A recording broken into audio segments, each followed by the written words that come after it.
Yo, I think we're live. What's up, Speedgaming? Maybe somebody just confirmed that.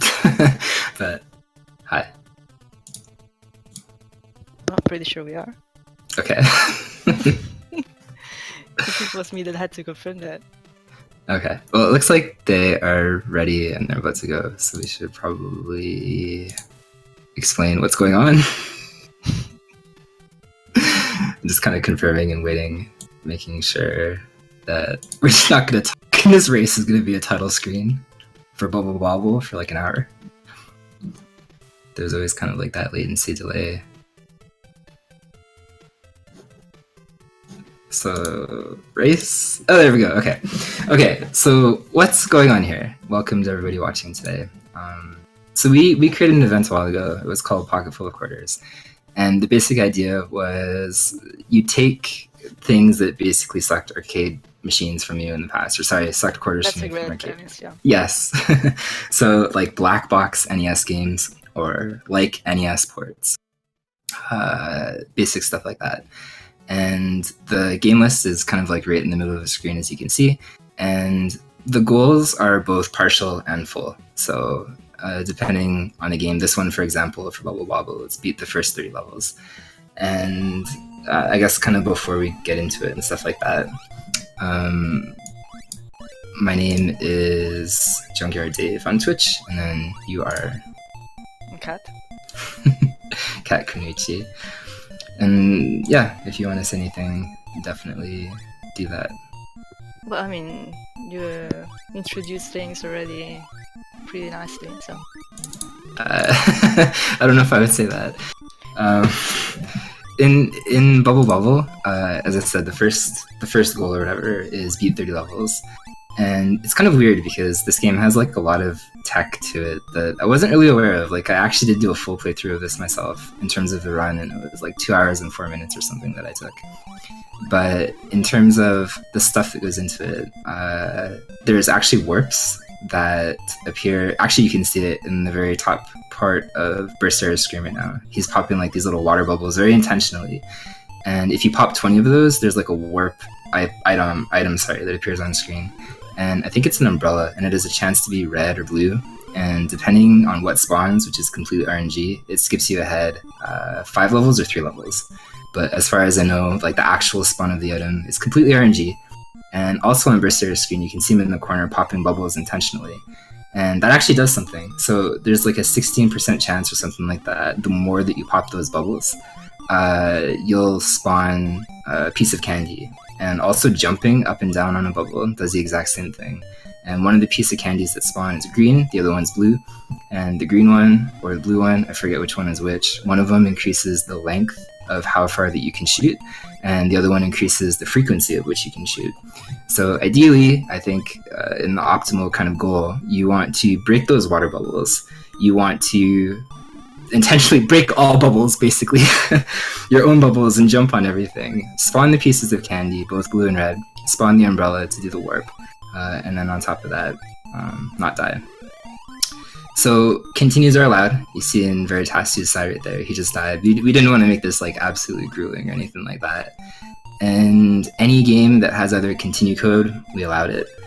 Any game, that had like an in-game continue feature like Bubble Bobble. If you die on a certain stage, you're allowed to continue. There's a couple games that really screw you though. Rad Racer in particular, when it comes up, is quite nasty. A couple other ones too if you choose the game over, just because of the time loss involved. Yeah, feel free to add anything you want.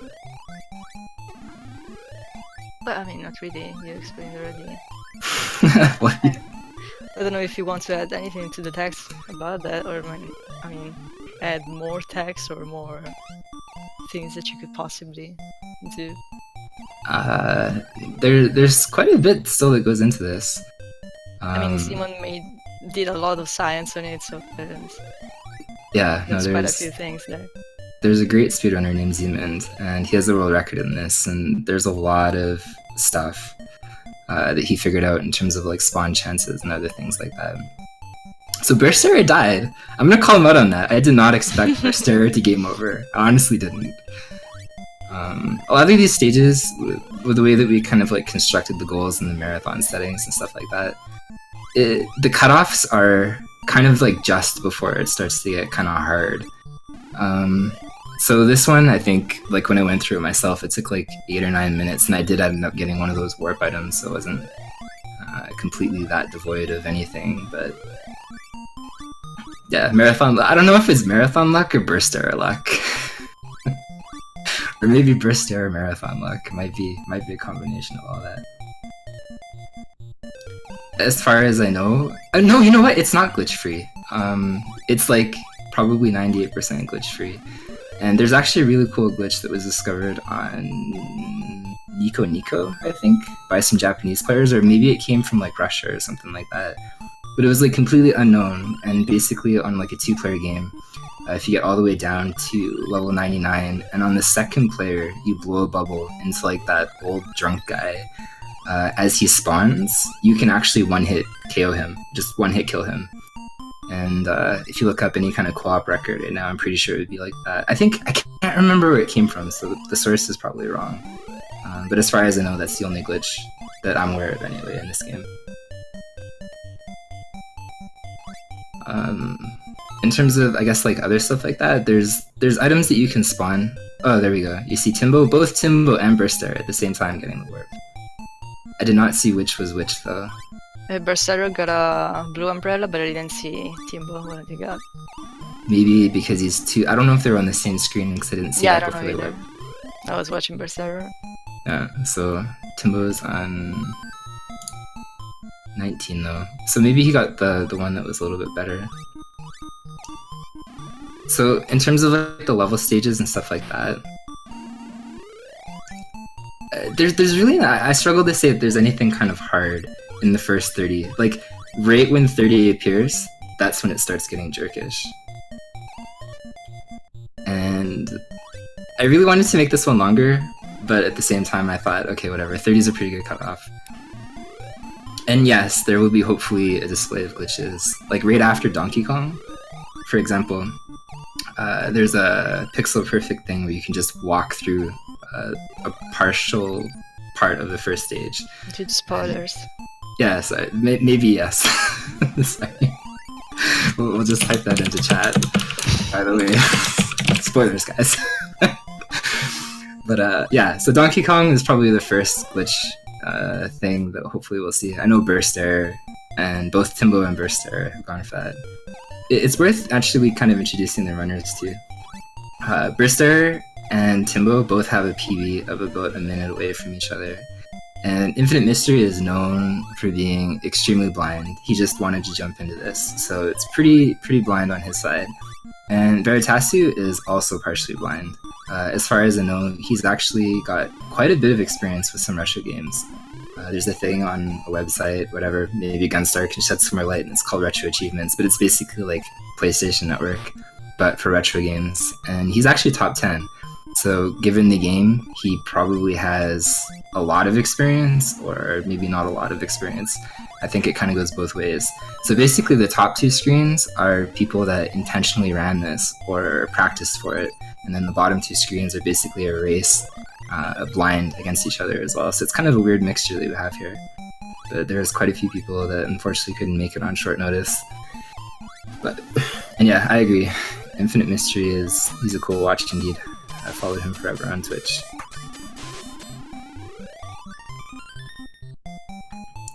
So as soon as they spawn level 30, they can quit. And it looks like Timbo's on 25, so he's pretty far ahead considering Burst is on 22, but that could have been because of the umbrella that he spawned to. I didn't quite see it at the time. Do you like the popcorn stage? Yeah. I am not sure where the popcorns are supposed to be, but I never understood that. Them, I guess. Yeah, I think it's a lie. In a pan or something, like, I don't even know. Yeah, maybe the enemies are supposed to be popcorn. Maybe all the enemies are popcorn. Well, that's quite the stretch. It's disturbing if you think about it like that. Yes, to some extent it actually is. I don't want those whales to be popcorn. No, please. Okay, legitimate question for people in chat. If you waste too much time on this game, and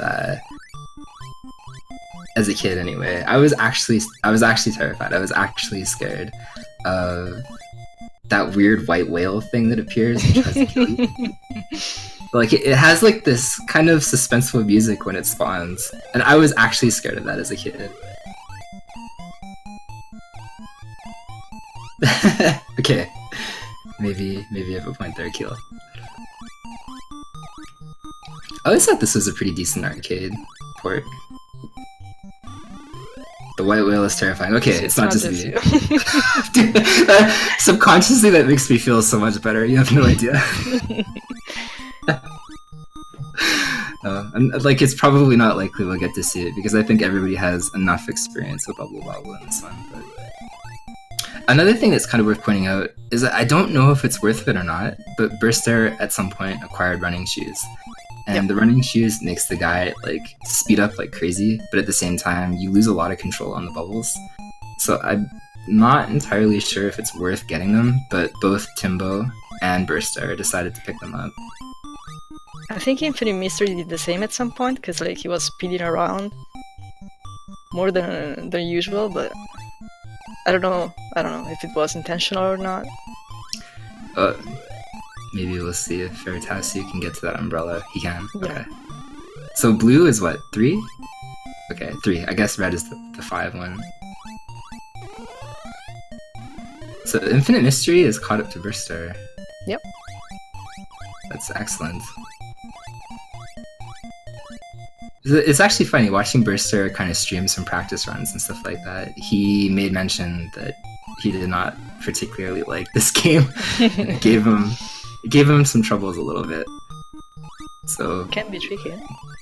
I honestly think like when the game list kind of spreads itself out further, you'll see Burst Air kind of be a little bit more comfortable and not jumping into fire and being a lunatic like he is now.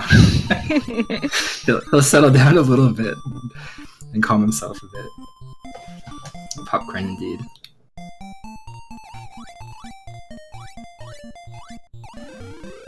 I always wondered if those are supposed to be like, I mean that has to be McDonald's fries, like the giant red box with the fries on it. Yeah, probably. Tim was the first being done with the Bubble Bubble goal. No, he rocked through that. So you'll see them wait intentionally. You can't see it from their side, but if they have splits open, there is, just in case anybody was on console compared to emulator, a 30-second wait. So he's not just waiting on the title screen for no reason. He's deliberately waiting 30 seconds to switch in between games. Just because if somebody was using like a real cart, which I think Infinite Mystery is on a power pack or something like that. I think basically, the wait times all sync up that way because emulator users can automatically just switch. And you can see Timbo decided to do that glitch. You basically, there's a pixel perfect down input on the first ladder that you can actually just walk all the way down on the screen.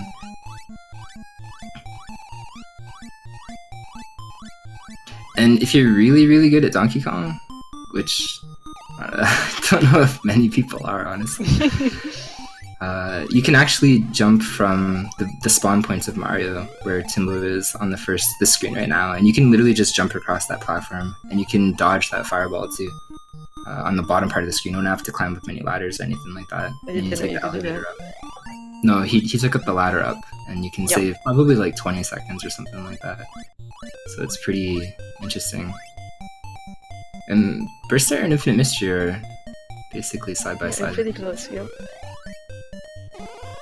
So Donkey Kong, unfortunately, is a really short goal. The wait time is basically as long as the goal time. Yep.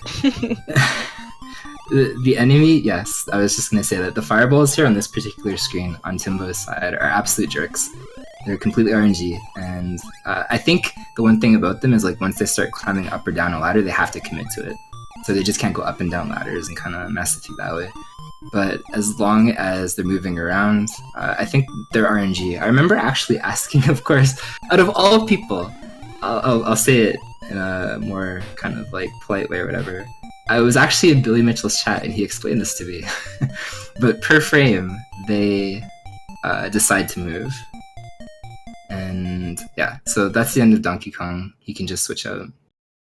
And it looks like Burst Air is also finished. So if you watch Burst Air's screen, I'm pretty sure that he'll go for that glitch again. And on top of that too, in terms of the glitch, I think if you die, you can't actually do it again. If you die when you're on top of the level, I think you're kind of stuck there at some point. I don't think you can recover. As in, like, you can't recover and do the glitch again? Yeah, I think so. Something weird happens, I think, or as far as I remember anyway. If you die like right after the glitch or something like that, there's no recovery. Oh, maybe. I was talking about, like, if he fails it now, there's always going to be a spawns. But if he fails it, fireball. Yeah. So I think he knows that. I think that's why he decided, okay, I'm just going to go. Yeah, he might, yeah. Because I think if you die at any points on this screen, you actually can't go and clip that ladder and do that glitch anymore. Like, there's something weird about that.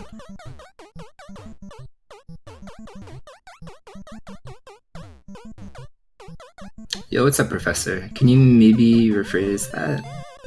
I'm not quite sure what you're asking. And on Timbo's side, there's actually a very cool points multiplier that's pretty obscure in this game. If you manage to... Here, watch his points. If he gets not killed... Oh, he went for it! I can appreciate that. He tried. Yeah. Okay. Sorry, I'll answer that in a second. I know what you're talking about now. And yeah, so there was a point multiplier thing there that I actually didn't know about this until I started kind of like messing around with the goals and stuff. But if you have like a group of little enemies lined up like that, every time that you kick one in a sequence, like it has to be basically back to each other. It actually multiplies the points from 800 to 1600. Yeah, you can chain points. Yeah, and I had no idea that was even a thing. And just quickly to explain the goal on this one, it's 50,000 points, right? And yes. Yeah, and the bonus point total, I think, was 5,000 you get? It's either 5,000 or 8,000. Can't quite remember. I think 3,000. 3,000. I think it was 5k? I thought it was 5,000, I guess it was 3,000. I think it's 5k, yeah. Yeah, basically if you somehow screw up the bonus game, you actually will waste a long time. So it's to 50,000 points, and just to backtrack a second there, as Mollusk wrote in the chat, it's something called Retro Achievements, and it's basically like PSN, you're right? Or Xbox Live or whatever else. And they give you like various goals and stuff like that, and through an emulator, usually like RetroArch or something like that, you can unlock basically like PSN like trophies for beating certain games in a certain way, or collecting a certain amount of points, or whatever. There's various goals per game, and they differ per game. So I know Timbo, and maybe, I'm not sure of the other runners. I think Burster, you might see it pop up on his screen too, because both of them do retro achievements on their own stream. Where they'll sometimes stream, whatever game, and they'll try to unlock all the achievements in it. So it's actually a very cool way, like if you play retro games anyway, and you like kind of like the PSN kind of architecture. But yeah, the game goals and the game lists and stuff like that, they were partial for the most part, like partial level goals. Some of them were actually beat the game and they had like complete goals, and then the other ones, there's a couple point based ones in there. So Mario Bros and Galaga are specifically point based objectives. So as soon as he hits 50,000 points, he can switch out to Elevator Action, which is a great game. Yeah. To say the least. Yeah. We'll have to call out any cheaters. There might be some cheating, because the objective of that game actually changed within like the last 3 or 4 days. So it's very quick.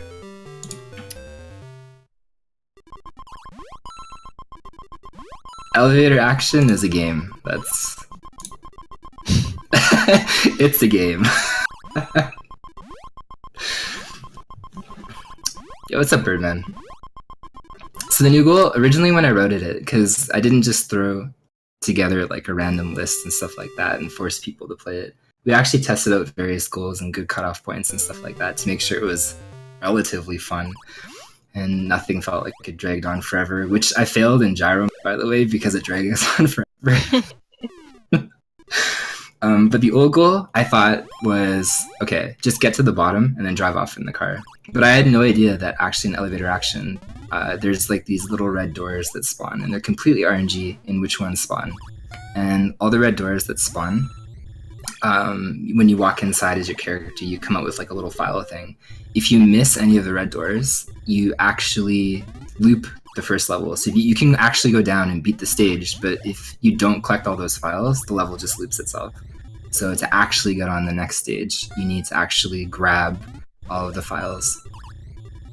And as far as I know, everybody will respect that, but there's a possibility that some people might not. But yeah, we changed that because technically we weren't beating the level. Technically we were just looping the level. So obviously we changed it to be a little bit more reflective of the goal title.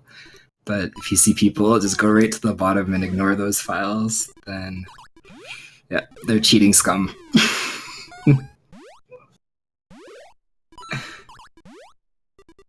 No, there's literally no elevator.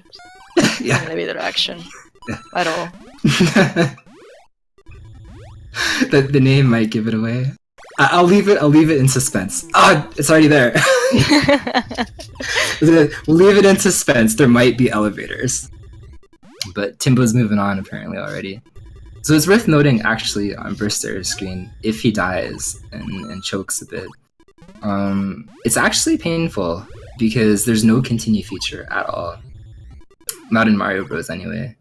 So it gets to a point where it's kind of annoying. Like the jump physics in this Mario game specific are very janky at best. So if Burster dies again, he literally needs to restart from the entire starting point. Burst, no! Okay. That was close. But yeah, it's actually pretty painful. And we specifically chose Game B because there was more RNG involved and how those green fireballs spawn and stuff like that. Just to make the whole experience more pleasant overall. Yep.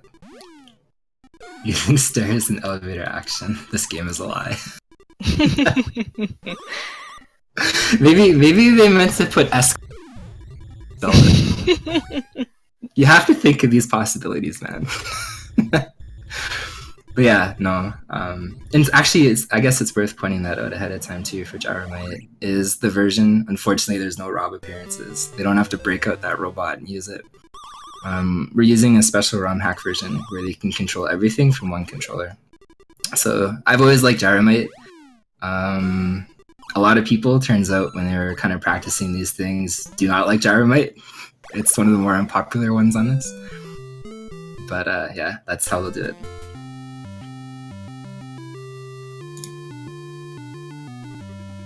Yeah, taking stairs is elevating. This is true. Or descending in this case. Yeah. Well, you feel like talking about elevator action? No. I mean, I was checking for potential. No, the only thing that see that's weird because like at first glance, I thought like the guy you control was going in and out of doors and will come out with, I don't know, paintings or something like that, and the goal was to steal the paintings and stuff. But then it turns out they're actual files you need to progress in the game, so that's a different kind of interpretation, I guess, of the game itself. It's weird for sure. So also, okay, that actually worked out and did pretty well. So Burst took an unfortunate death there, looking over his screen because he had to restart. Timbo gets to drive away, and you can see he did not cheat. We have a purple background. The background stays the same if the thing loops. Alright, Burst, please do not mess up the bonus. Don't mess up the bonus! You actually, it's kind of tight, this one. It is. Yeah, like, oddly it doesn't look like collecting all the... Dude, right down to the wire. There you go. 0.8. He did it. I think somebody that failed architecture and engineering school, Nick. So Infinite Mystery moved on. He's almost done. Hopefully he doesn't die there either. And Veritasu can switch. I hope that he knows going in blind he doesn't have to like beat the entire game or anything. Well, I mean, this is stage 30, so... Yeah, okay, sorry, I see it's on 30. A real elevator champion. I hope that's like an actual real world title. What would make you an elevator champion? Like, everybody can ride the elevator, technically. The point is how you ride it. True. It's kind of... Okay, so the goal for Ice Climbers is just beat Stage 6.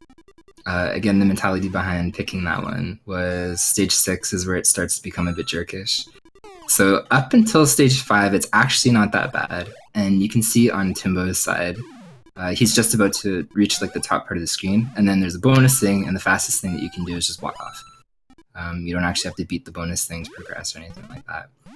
So Mountain 6 is, yes, as Styly said, there is an element there where we wanted people to suffer a little bit. You keep talking like in... we completely... No, we together, yes, it was orchestrated together. You're a liar. She's just as much involved as I was in making people suffer. No. I won't take any responsibility for that. Don't listen. Trust me, it's true. But yeah, so Stage 6, there's like this terrible double platform thing that you have to ascend and knock off some of the blocks, and you'll probably see them struggle a little bit when they get there. Yo, what's up, Cyphrin? Ice Climbers is not fantastic. If anyone's a liar here, it's Cyphrin. What's wrong with Ice Climbers now? Look, I know it's one of your childhood favorites, but there's a lot wrong with that game. Look, do you want to talk about the marathon, or do you want me to list the problem with Ice Climbers for like the next 2 hours? We have time, I mean... Ice Climbers is not the worst game on this list. What is Birdman? Alright, so Burst Air has lives to spare. Infinite Mystery is moved on. Actually, I saw Infinite Mystery earlier saying that he was actually unfamiliar with elevator action.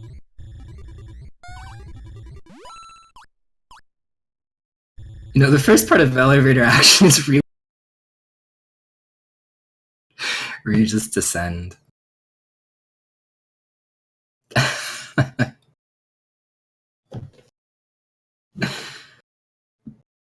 Yeah, we could totally talk auction style for sure to speed it up a little bit. Alright, so I am in Burst Error. Burst Error was, I have to shout out, Burst Error is like Honorable Abe Lincoln. He was the original guy that figured out that the files in those red doors matter. And he did it the honest way. Everybody else was like saving time in the game, but not Burst Error. Everybody else is like literally just skipping to the bottom of the car. Gyromite, yeah, Gyromite's pretty slow. So the estimated time, that's a good question. I did do a full run myself. It took me 2 hours and 4 minutes to get through all the objectives. In particular, Burst Error and Timbo Slice have PBs of each other about 1 minute apart. I think Timbo had 134, and I'm pretty sure Burst Error has like a 135 or 136. And I know they've practiced a little bit since they last posted their PB times, so probably around like the 1.5 hour mark, I think, for the first two. And going in completely blind, like that's a completely different story, I'm not sure. Basically, a Veritasu and Infinite Mystery are running that blind, or partially blind.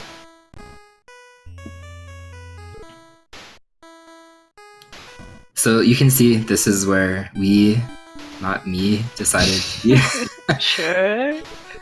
decided to end Ice Climbers. This is Mountain 6 if you look on Timbo's screen. And you have these two platforms that alternate from each other. And this is really jerkish because like if you fall, there's like that little Yeti that comes across and he patches the holes.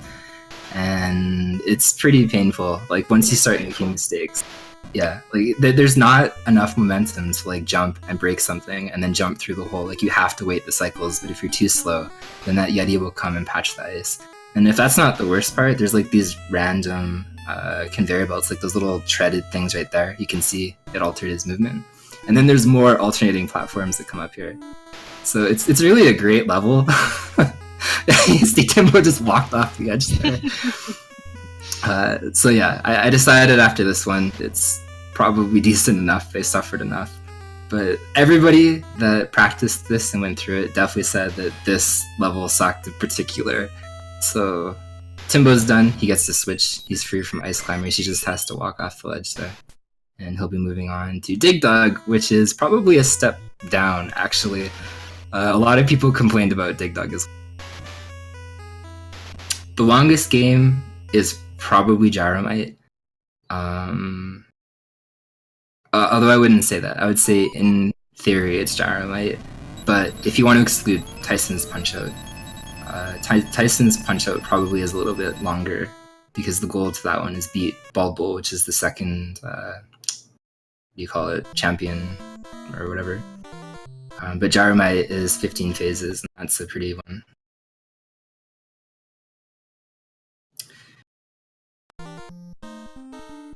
Yeah, Dig Dug it's kind of special. So why they're not starting the game immediately, just to repeat that for people like turning in, is there's a swap just to make sure that if someone was on console, like the load times are different between emulator, because emulator can basically load immediately. So if you're exiting out to like a Power Pack or EverDrive, or you're actually switching cartridges or something like that, it just makes it more level. So when they switch games, they wait 30 seconds, and that way everybody has enough time within those 30 seconds to either load up a different ROM or switch on an EverDrive or Power Pack or whatever.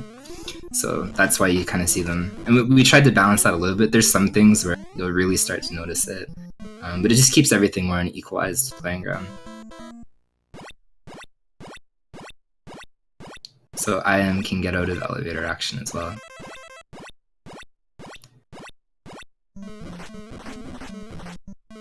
Yeah, Dig Dug on the Commodore, this is true.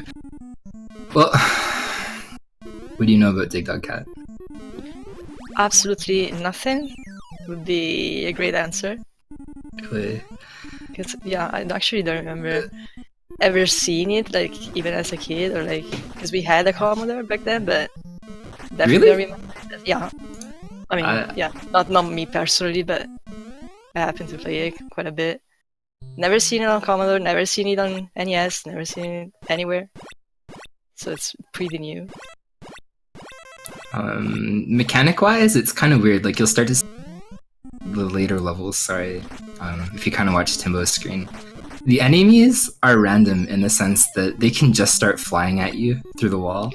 No, I kind of figured it out, because like, not knowing anything about it, I kind of searched for information and videos and stuff, but they seem quite random, to say the least. They're incredibly random. Like, unless you're very fast, that's what I've noticed anyway. So at the point you kind of force them into fixed patterns or fixed movements, but that's just because you reach them and kill them before they can do anything at that point. But otherwise, they just start roaming around like crazy.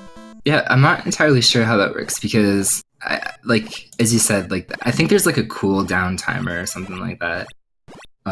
Where maybe there's like a set amount of time, because like if you start a level, for example, they never ever just immediately start rushing you. There's always that is true. Like that is true. So I think there's like some kind of like cooldown timer where, but then once that cooldown timer ends, like literally all the enemies can spawn through the walls and just start chasing you. So when I was kind of like going through the goal lists and stuff like that myself, there was times where they're kind of like very liberal in how they come through the wall, and they do it like one at a time, and then there's other times where like 4 or 5 just rush at you. That's very true. Yeah, so it's pretty dumb the way that they can kind of act out. And there's actually some weirdness, because I don't know if it's intentional game design, but you can kind of see on Timbo's screen, he's pushing pretty fast. So B and A both activate like that little pump thing. But I don't know if by design that they meant for both B and A to do it, or I don't know if by design that they meant for players to ever alternate between B and A, because if you just push B or you just push A, obviously it's pretty slow. But if you push A and B and you alternate back and forth, it's actually really fast how fast you can kill them. It's almost instant. And you can kind of see actually with Timbo, he did it there. Yeah. And the other thing to mention too is once there's one enemy on the screen, the last enemy will always go to the top and then to the left and then run off screen.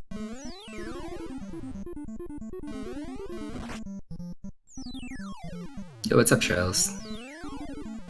Yeah, Timbo's doing really good. This is another one where technically time lock. If you die on this one in game over and live, I think you get a life at like 20,000 maybe. But if you do die, there's no in-game continue code. There's nothing. You just have to start back from phase 1. So I think it's 10k for the first one up.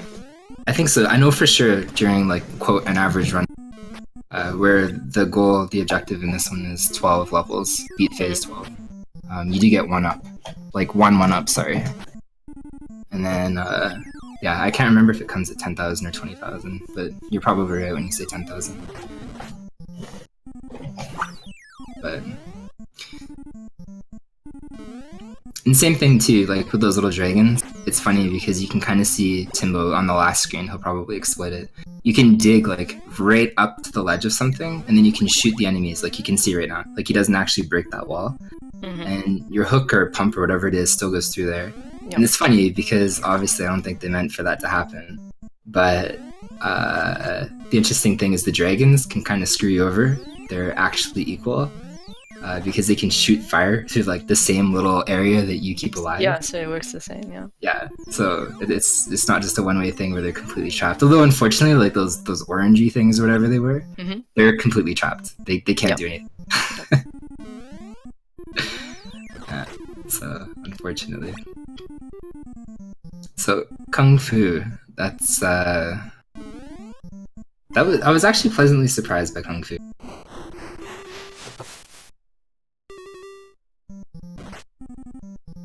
Kung Fu is game A, and the goal for this one is just beat the entire game. So there's 5 levels in this game, 5 bosses.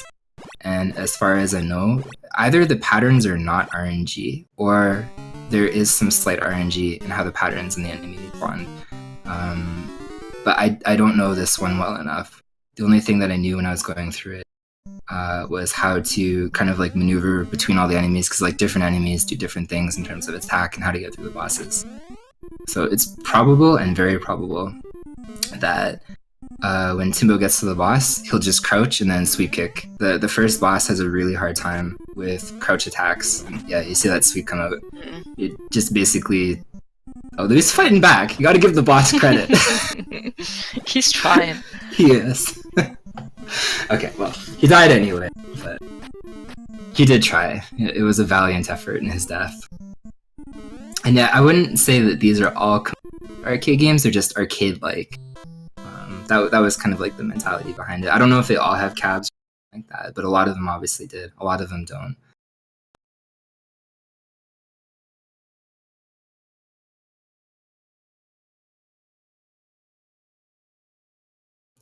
So, Burster, moving on to Dig Dug.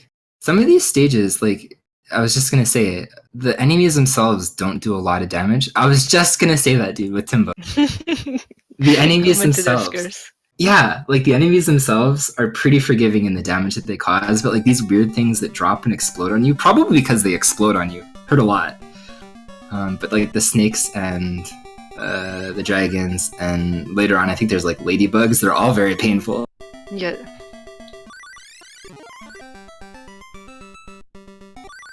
I'm actually really glad that they have cabinets. I wanted to pick arcade-like games. So I know I've seen obviously quite a few of these in cabinet. I'm not entirely sure on all of them.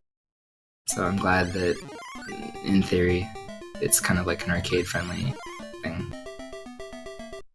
And it's worth noting too that Timbo's Kung Fu is another one that doesn't. So the time loss is pretty massive. In particular, the boss that he's coming up to you, he's like this giant dude. And even though I save state practiced on him, I don't know how to kill him consistently.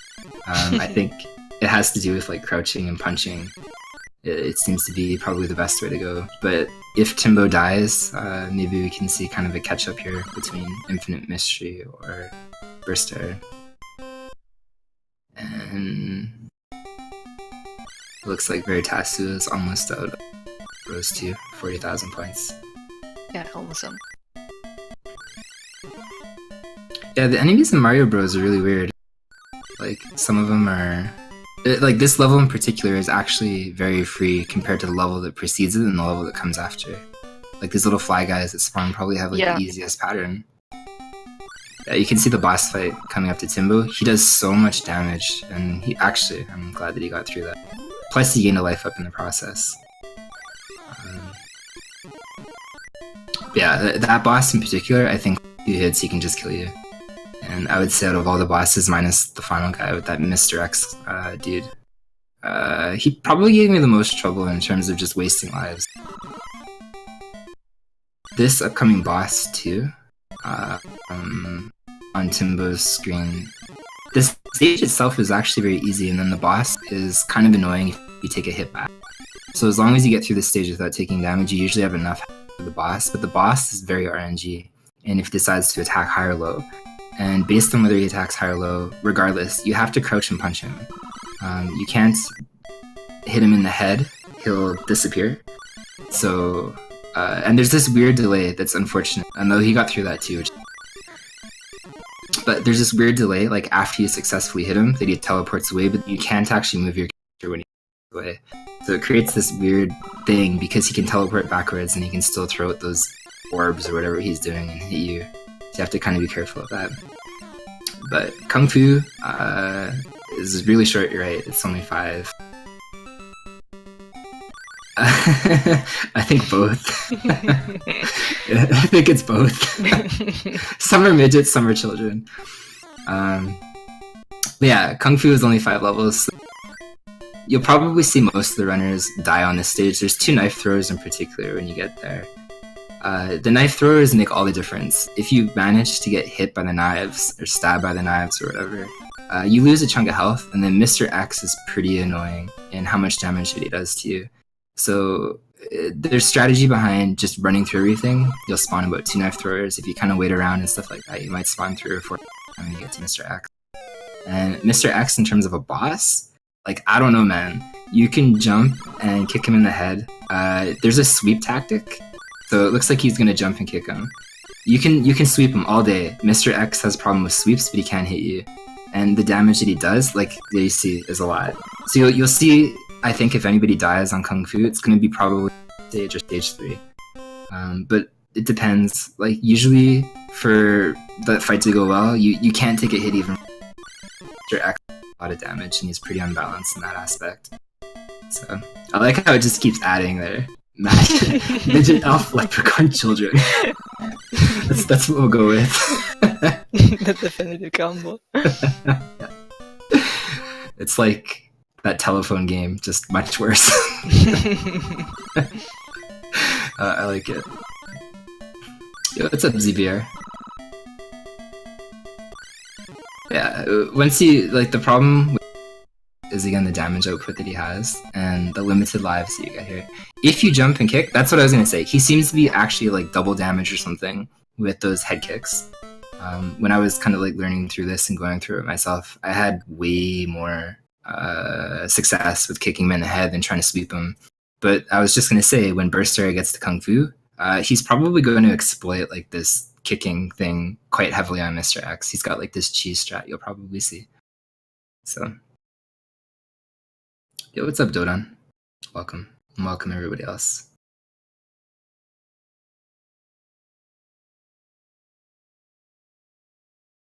Alright, Popeye. Popeye was a weird one to talk about. You want to try Popeye? Oh, absolutely not. I mean, the point is that it's mainly just assumptions on how to manipulate the draw, so it's not even anything certain about it. Yeah, Popeye was painful. Popeye was really painful. We tried to read Popeye in a way.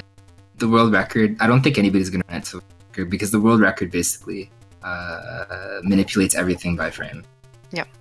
And I don't think anybody cared enough to manipulate everything by frame. So the basic understanding of Popeye then is Brutus is a jerk. He's very RNG. He can jump down at you. He can punch you. He can throw like beer bottles or something at you, at least in the first stage. And the idea is obviously collecting all the hearts before they sink in the water. And again, lives in this are limited. You can't continue. So yeah, that's the actual thing. Like when I was going through, to an extent that I've played it more than like 1 or 2 times since I was a kid. But when I was going through this and I kind of learned what to do, not to die and stuff like that, that's actually very true what Sally said. Like, Brutus will either be your friend, like he'll never harm you, like Yeah. or he's like some psychotic murderer bent up on like making your existence non-existent. Very Like he true. will be hyper aggressive or just, yo, I'm your friend, dude. Like, don't worry about anything, Popeye. I'll help you save. Was her name Olive? Olive Oil? Was her name honestly Olive Oil? Dude, no, it's just olive. Okay. Why would it be olive oil? Oh my god. I don't know. Maybe it was a pun. I doubt it. Yeah. I mean, if she was Italian, maybe yes, but Chucking Probably bottles not. like bad breaks. Dude, eat it! It is olive oil. it is. Are you serious? I don't know, dude. It has to be olive oil. In Like, Italian, it never translated to that, which is actually weird. her name is olive oil. It is olive oil, dude. That's amazing. I didn't know about it. I was actually absolutely sure it was just olive. Wow. See, I thought it was olive too, but then they need a well, they give everybody a surname except Popeye. Yeah. Popeye doesn't have a surname, right? Doesn't he? He's just Popeye. He doesn't care. Really? About I think so. So he wouldn't say like Popeye, also known as Popeye the Sailor Man. Popeye. No. That must be his last In name. Italian, we had a nickname for that. But that's weird. Oh, that's amazing. Timbo is indeed in the lead. Yeah. Yeah, he's about a game ahead of everybody else. Burster is kind of catching up. I actually look forward to seeing what Burster does on this big boss as well. Originally, when he was kind of playing it and stuff like that, it did give him a little bit of trouble. Just crotch punches Yeah. all day. Nice That's and one- smooth. Yeah, that's one way to deal with it. Alright, so when in doubt, that's all you gotta do, apparently. Yep. Yeah, this is the last level of Popeye. He actually does have 0 lives, so if you to die here, and it's That's not correct, yeah. impossible. Oh, there you go. Commentator's curse. Yeah. There's no continue feature, so he's got to restart, and that's actually a pretty decent time loss. The average time it takes to get through Popeye is like 2.5 or 3 minutes or something like that. So he basically just lost 3 minutes there. So that'll help Burster close in on the lead or not escape. And it's also worth noting, actually right before we kind of started streaming and stuff like that, going through the list blind, Dig Dug was actually giving IM a little bit. It'll be interesting to see how he gets through it. Mhm. But I honestly think like his controller was malfunctioning in the sense like he couldn't really mash hard or something like that. So it's actually, I think, more of a technical thing because you can see like the way that he pushes the buttons and alternates and stuff like that. It's actually very slow, which makes this incredibly painful because if you can't kill these things fast, like you're gonna get rushed really, really, really quickly. So it might be like an actual hardware thing. He gonna have to be get out of here. But you can see like this is really rough, especially when the enemies decide to just rush you.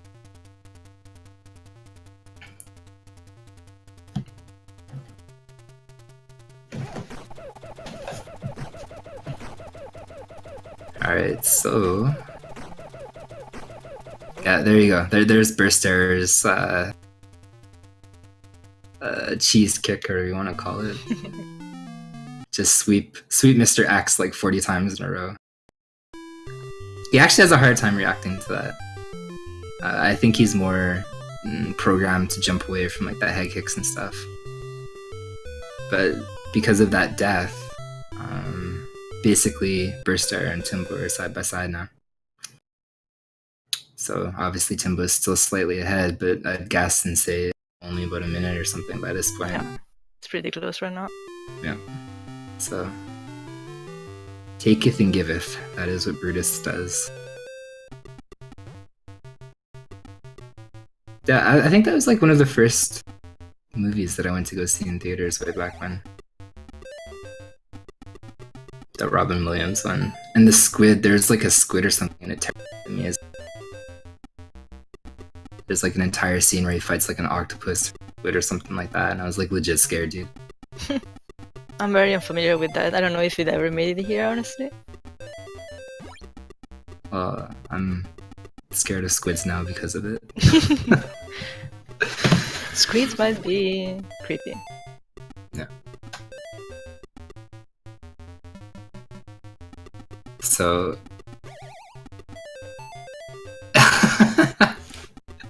33 technically, but I didn't see it. Like maybe it was a movie that I watched. It wasn't in theaters thinking about it now because I know that it came out in like 70 something. So I know that movie predated my existence. Yeah, so maybe it wasn't in the theaters themselves, but unless you went to one of those like vintage theaters where yeah, I time traveled back in time. Or that might be another option too. Yeah. Okay, we got the date a little bit wrong. I remember seeing it though as a kid, and the squid terrified me. It's the squid shock that maybe kind of messed up memories there. I think so. Alright, so Timbo, 2 lives. Safer than earlier, at least. Yeah, I think the stock is 2 to begin with, but you also get 1 life up 2 in the course of an average play. So the goal for Popeye is to beat 1 loop, and that's just this stage right here.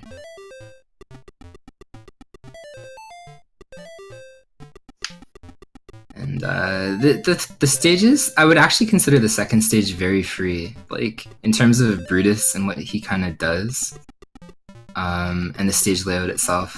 It seems like stage 2 is actually the easiest. There's a lot of way to move away from Brutus and stuff like that, and stage 3 is kind of annoying because that vulture partially tracks you. So it's not hard to escape the vulture because, as you can just see, Timbo, you can punch it in the head. So it's a very effective way of dealing with that vulture. But you're kind of, I guess that's kind of the idea, is you're kind of attacked from all sides on stage, where Brutus kind of stays in the middle, and then the vulture tracks you from like the left and the right side. And once that ladder that he's building with HELP reaches the top, then he's done. That's the end of loop 1. And Veritasiu is kind of almost out of Ice Climber.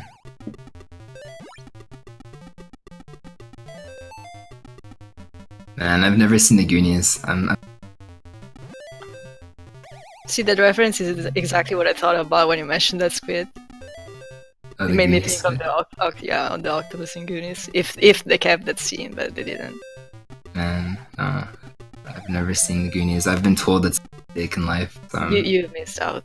I know. I've heard that like 700 times. Yeah, I can imagine. Yeah, what's up, Mike? How are you doing today?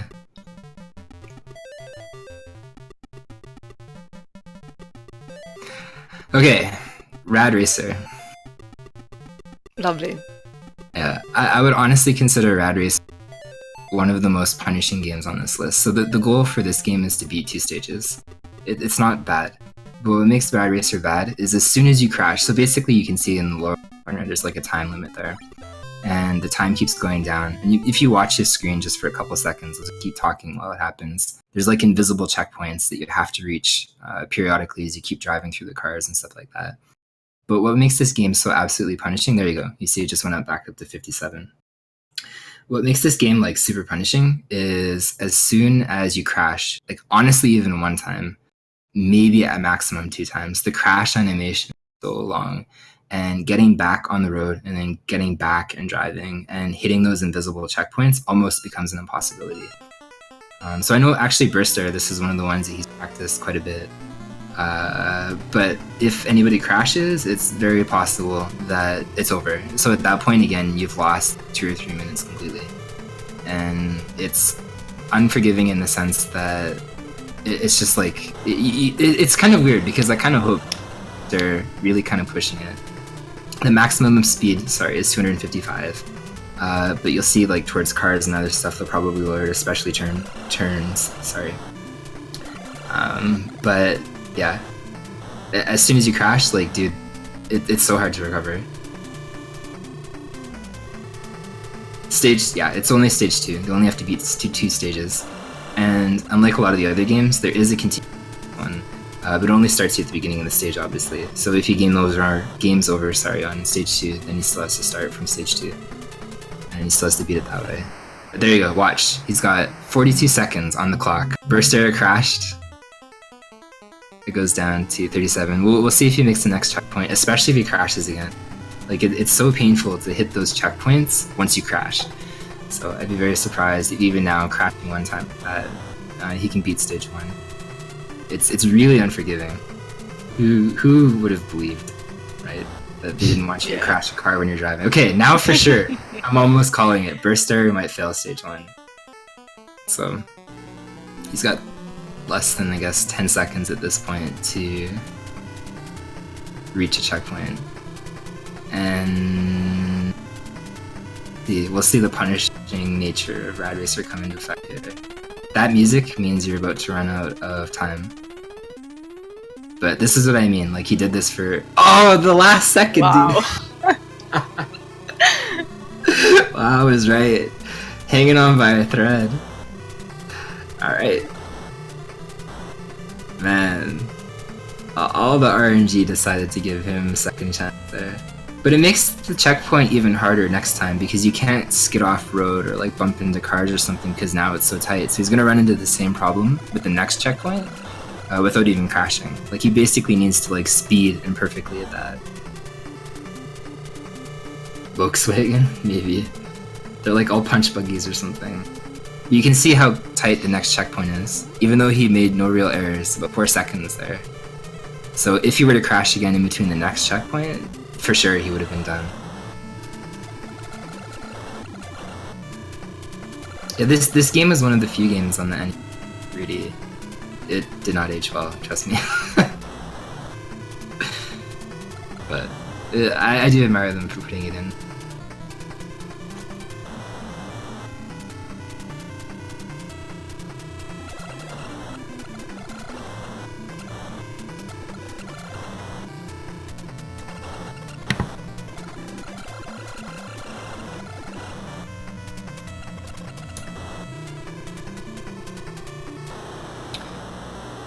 So the goal of this one was again to be...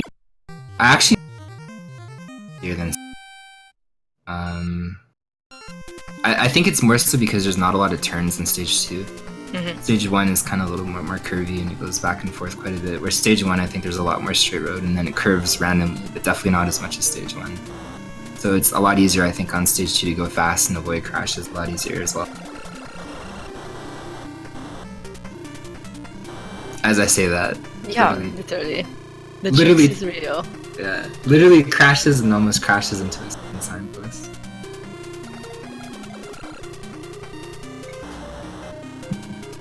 Okay, I'll try rejoining Discord maybe.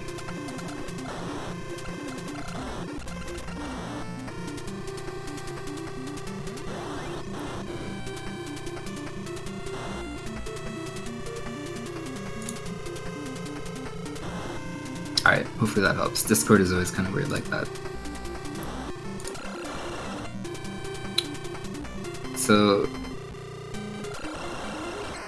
definitely pain for Dig Dug, for it looks like both of these guys. Round 7 with 1 life, and then Infinite Mystery just game over.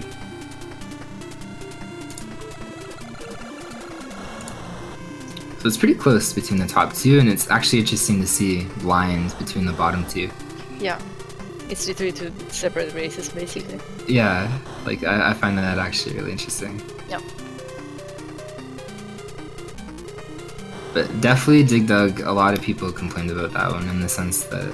But as I said, like if you don't know that you can alternate and kind of mash, I think you're kind of at a disadvantage. It becomes really good for sure, yeah. If you literally just kind of like single button press, like this game is actually hard.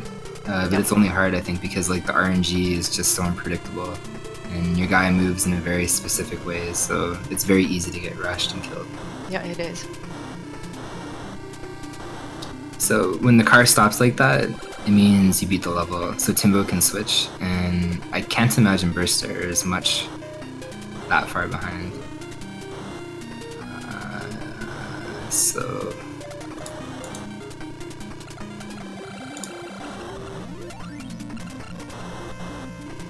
maybe about, I'm guessing, 30-second difference. Alright, we're gonna throw a cat on the spot. Galaga was her idea. Again, liar. Her too.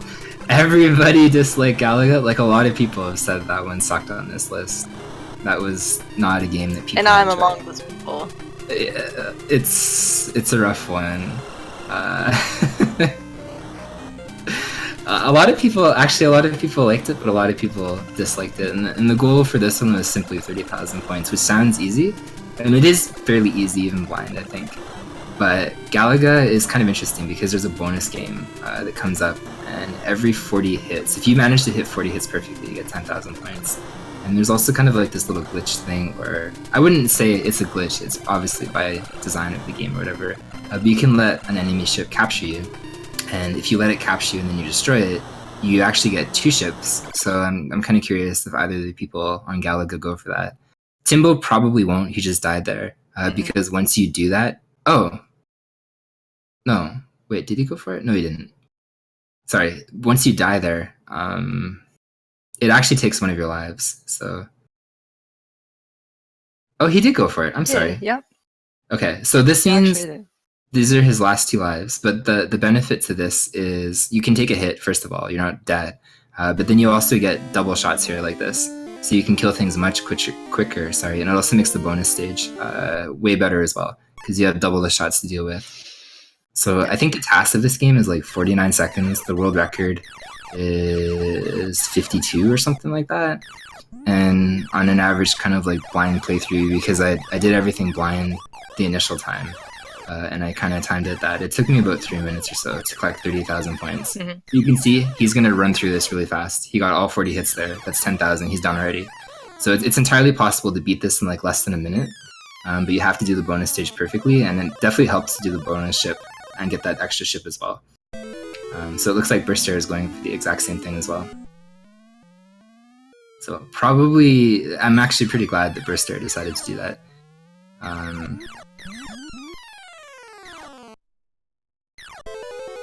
He destroyed the ship. No, Burst. So that's going to make the upcoming bonus stage painful, and the other stage painful too.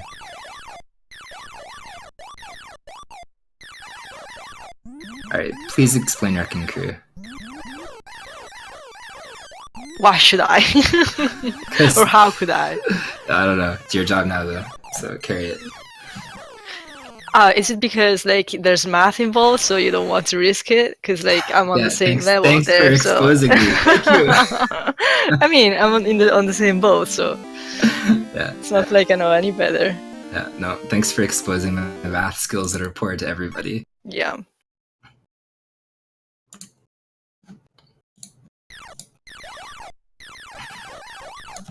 No, for Wrecking Crew, it's an interesting one because there are some levels where you can quote like soft lock and you become unbeatable. So the goal for Wrecking Crew is to beat the first 10 stages, but depending how you destroy the blocks and stuff like that, it's entirely possible that you can destroy something in the wrong way and you'll have to restart the stage, which I mean is not that huge of a time loss. But the thing that we actually don't completely understand is there's actually a golden hammer, and Burster might go for it. I don't know, because I only learned of this like literally 2 days ago. If you do get that golden hammer thing, if it carries between stages, that part I'm not sure of. But when it comes to the golden hammer, it destroys all the blocks much faster. That's really cool. I like that they're making kind of like more stuff like that, because there was actually a 2-player ROM hack of Super Mario Bros. 1 that was also released relatively earlier this year, actually. Yeah, so the first few stages are pretty straightforward. Only in the later stages can you kind of like trap yourself and not finish something properly. And obviously the goal of Wrecking Crew, and like the actual game mechanic side, is to destroy basically all the gray bricks or the gray ladders. So it looks like Burster went for that ship thing again. So he should be done right now here as well. Yep. Yep, by 600 he can go. Yeah, as I said, like Kat said, sorry, it's basically like 2 separate races, because the 2 bottom feeds are going in blind, and the 2 top feeds are 2 of the people that practiced, so. This stage on Timbo's screen is like the freest of all levels, I think, in this game. You destroy those 5 ladders and then you just wait and you're done.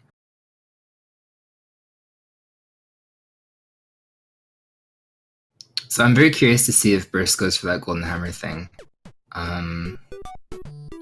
Okay, wait, I actually have to pull that up because I wrote that down specifically.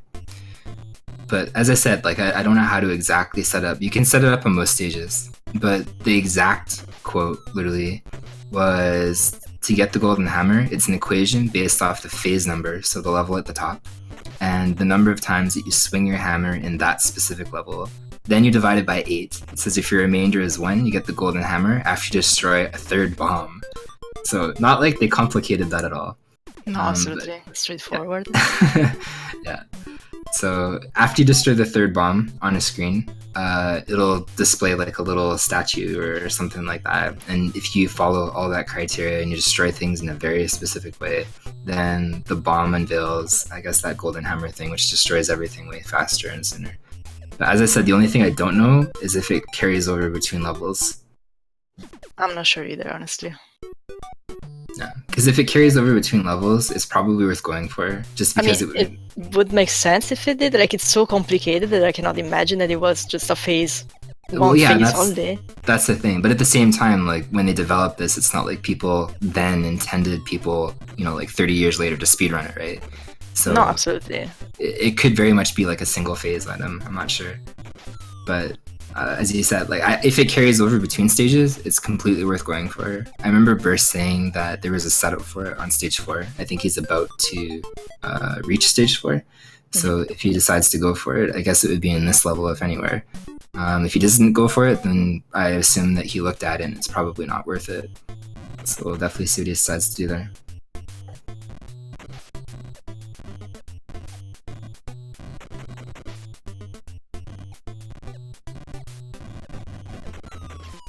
Ooh, he took the bomb all the way down. So I definitely know that's, first of all, bombing yourself and then falling all the way to the floor isn't part of the setup. I actually looked up the setup. Thanks for breaking that down. Yeah, we can legitimately call that an error. Yeah, so I'm assuming Burst looked at it, he didn't see the value in it, or possibly there's a different setup on a different stage. But definitely that's not how you set up on this stage from what I was looking up earlier. So probably not worth going for it.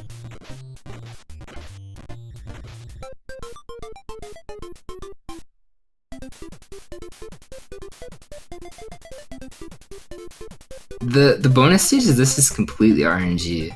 Yeah. I actually don't know from a speedrun aspect if it's smarter to let that guy, like this is probably the best ideal situation. I was gonna say you let that guy start smashing the wall because as far as I know he starts. But no, the best ideal situation would be if you climb the ladder and the first wall that you break, that's where the coin is, I guess. Ooh, yeah, I mean, like, of course, if you can get it in one burst. He's gonna die! Oh, he's not. Oh, man. like literally the most freest stage. But he missed one of those hammer swings. Yeah. And this is, I think, one of the first stages that you can actually get trapped on, because if you see right in between the middle of those two ladders, there's like that one little gray blocker thing or whatever.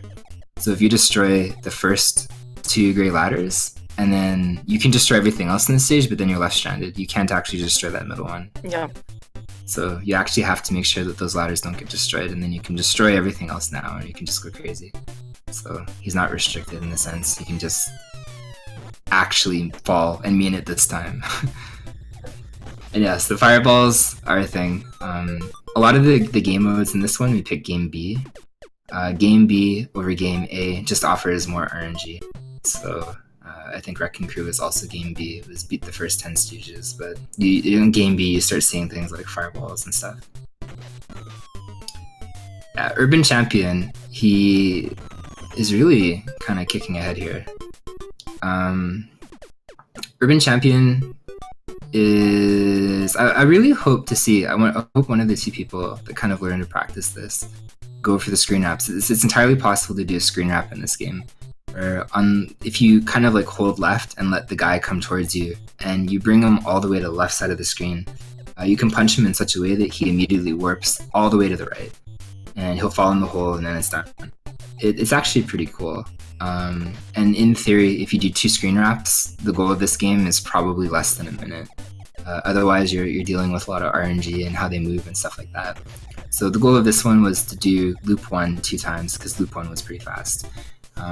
Unfortunately, I would say if I redid any of the goals on this list, it would probably be this one, because even with loop 2, it goes by pretty fast, and you don't really start to feel the RNG, I think, until the later levels. So it's very possible, as you can see on Timbo's screen right now, just to punch the guy, even on the second loop, like literally like that, like 5 times in a row. So the challenge of this one was intended to be, okay, let's fight this guy and hope RNG makes it a little bit difficult, but just doing 2 loops, it's pretty easy to just kind of walk and punch him like that. And you're going to experience minimal difficulty, I think. So out of all the games on this list and their goals, I think this one's probably the easiest, just because you don't really feel the RNG until much later. But I was hoping, like, fight-wise, you'd see like more police sirens or other stuff like that. And yeah, just to reiterate, Mollusk, game over and Dig Dug is painful. It's one of the worst ones. Literally, there's no continue code, and the objective for this one was to beat 12 levels. So lives are extremely limited in an average 12 level playthrough with the enemies that you get. Sorry, you gain 1 extra life, but definitely if you die, it's extremely painful in how far back you get sent.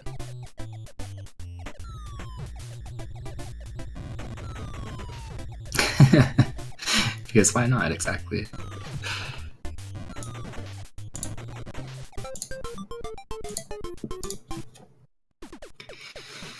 Okay, Gyromite.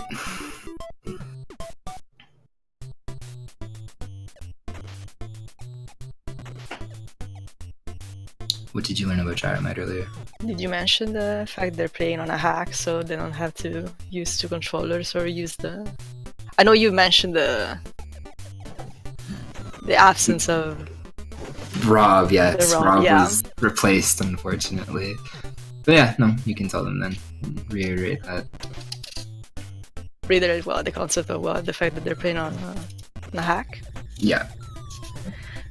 So basically the general concept is that you would need 2 controllers, as far as I know. One to control the mad scientists, and the other to control the pillars, red and blue. Yo, wait, what happens if he's just a friendly old man? Like... I read from sources, from like actual reliable sources, that he's actually a mad scientist, so I would call him... Mad? So mad, certifiedly mad, yes. There was a certification attesting that. Dude, that's a heartbreaker. I won't quote the sources, but they are reliable. Okay. So there's that. Okay. Like, he looks so friendly, like he would be a puppy giver or something. But anyway. You never know. You never know. Apparently he's evil, like Death Laser Mountain, kill everybody guy, but... I mean, by very personal experience, if you're a scientist, you're kind of... I don't know, special in that kind of regard. Probably so is the second... he's on my same boat, then, I guess. So. Maybe so. You have to be mad to be a scientist to some extent, so that's probably what they were, those sources were trying to explain. Alright, so sorry, continue. I didn't mean to interrupt there, but No, I mean just that. They're playing on a hack, so they can use 1 controller instead of 2. It makes things a little bit more easy, or just accessible, I guess, in this case. The goal is just to grab all the dynamite and not let it detonate, basically. And you do that by altering the path, so you can control pillars. You can make sections more accessible or less accessible. You can squish those little monsters using pillars, which is actually pretty funny. And you can use, I think you can use those weird plants he's grabbing to kind of play around and kind of, I don't know, deal with the green little monsters instead of brutally squishing them between pillars. I guess if that's you have an alternative solution. Some kind of mercy bone in your body, that's yeah, I guess so. I wouldn't use them, for example, like just squish them all. Dude, trust me, I know that you have no mercy by experience. This is a true statement. I mean, it's funnier to squish them. Just that. It's visually pleasing. Yeah, I think so. And I think they're radishes. At least that's what I see and I call them. I'm not sure. I'm not sure either, honestly. we can open a debate on that, but I don't think it's worth it. No. In terms of like the actual game mechanics and stuff like that, there's a couple levels in this one where again you can kind of soft lock yourself. Like depending how you collect those little bombs and stuff like that, it's entirely possible to collect one or leave one in the wrong way. Yeah. And then at the very end, it's actually inaccessible, or like it's blocked off by an enemy or something like that you can't kill. So yeah, just also to say that too, Rob, it's actually really funny. The world record in this is something like 24 minutes. Actually, you know what? I'll actually look that up exactly, because I'm very curious in the exact time. Okay, wait, I'll check 1 sec here. So the world record in this, there's apparently 40 phases. It's 24:56. And I think it's amazing because there is actually a category where you can let Rob do the work.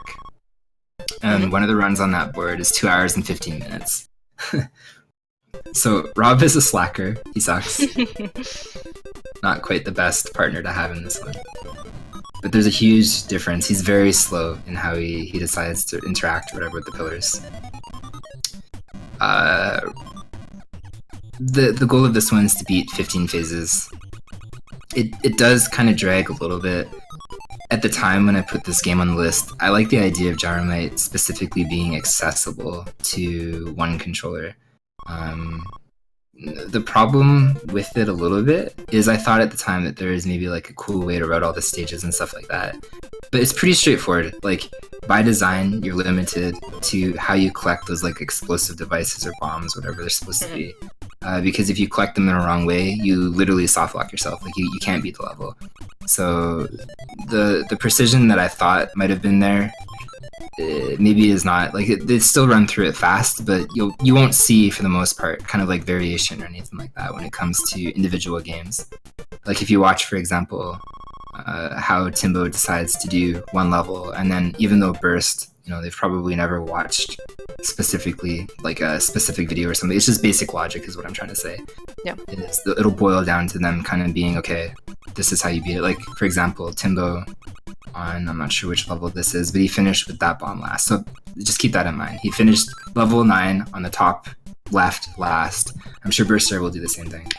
So unfortunately, that was like something that I thought may have been different, but it ended up being like, okay, I didn't know at the time that you could kind of soft lock yourself.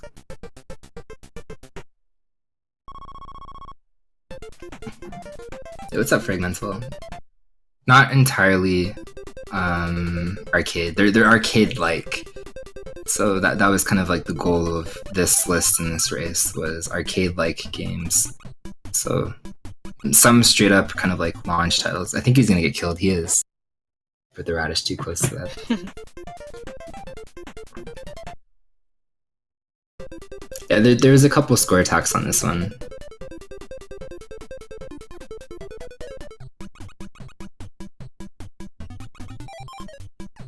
Yo, what's up, Sin? That's cool that there's glitches. I haven't seen that yet. I don't think anybody really learned Gyromite in the sense that they learned it other than to just not die.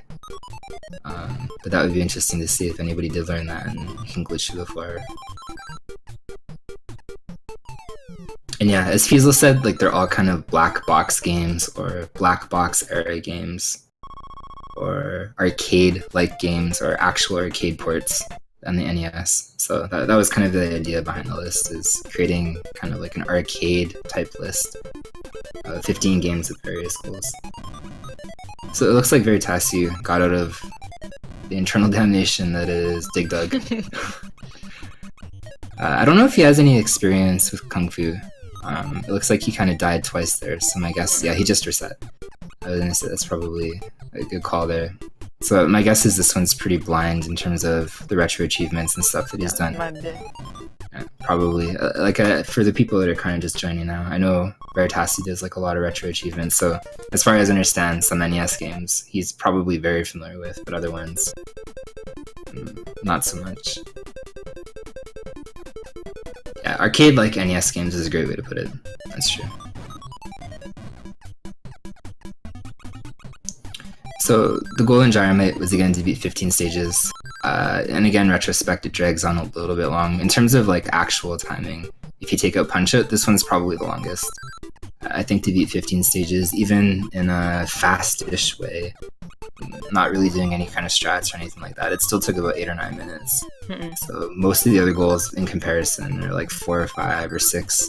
So this one being about 10, it's basically double all of the other ones combined, minus Bubble Bobble. So this one, admittedly, it goes on for a little bit. The only reason it's 15 was 10 was actually very easy. So 15 again kind of was like that cutoff point where it started getting a little bit harder, or at least you would start to maybe experience some deaths and stuff like that. But definitely wanted there to be at least some aspect of a challenge there. Hug Fu. Yeah, those guys like constantly hug you. So maybe you can talk about Balloon Fight before it comes up here, because the phase is almost over. Because it's going to be so fast, provided Timbo goes for it. Yeah, it should be fast anyway. So we're doing not exactly like the standard, I would say, game. They will choose the balloon trip mode in this case, and the objective basically is to rank until you reach the first place.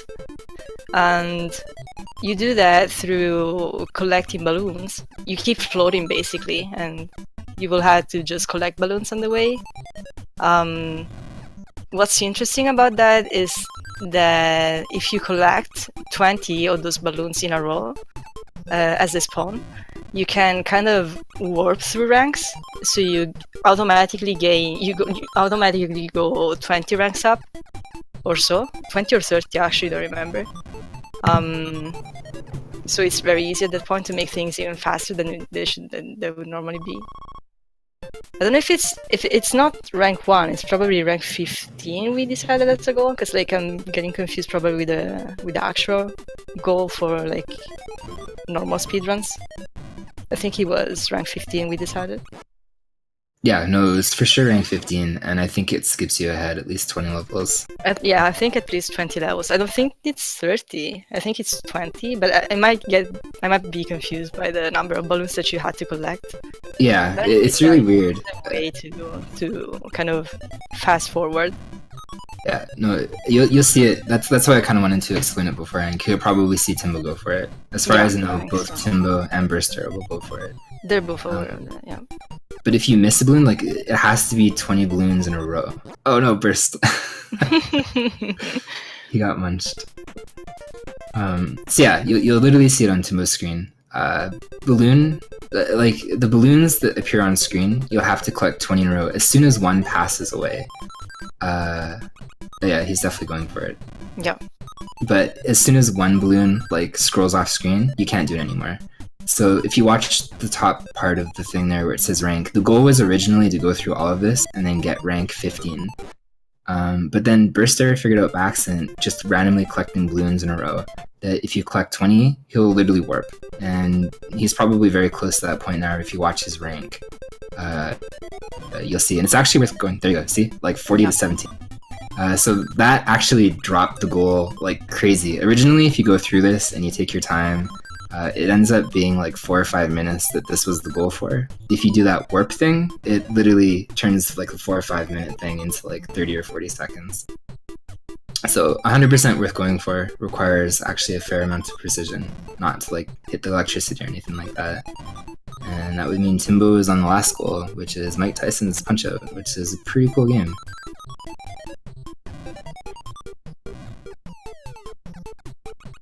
Yeah, his PB is 134, so I did learn most of the strats minus Glass Joe, and the goal for this one was to beat Bald Bull, because I don't want to inflict that much pain on the runners. Tyson's a bit of a jerk in this one. Bald Bull was a pretty good cutoff. His bull charge, depending when you hit him, it's a one-hit knockout.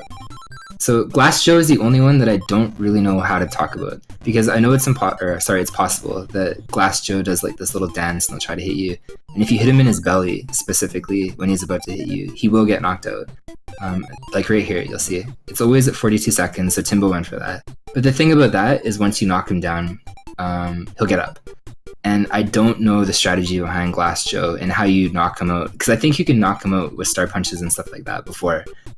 So it eliminates like all this random nonsense, but you can like knock him out, I think, with a star punch immediately. Yeah, like it takes his full health bar.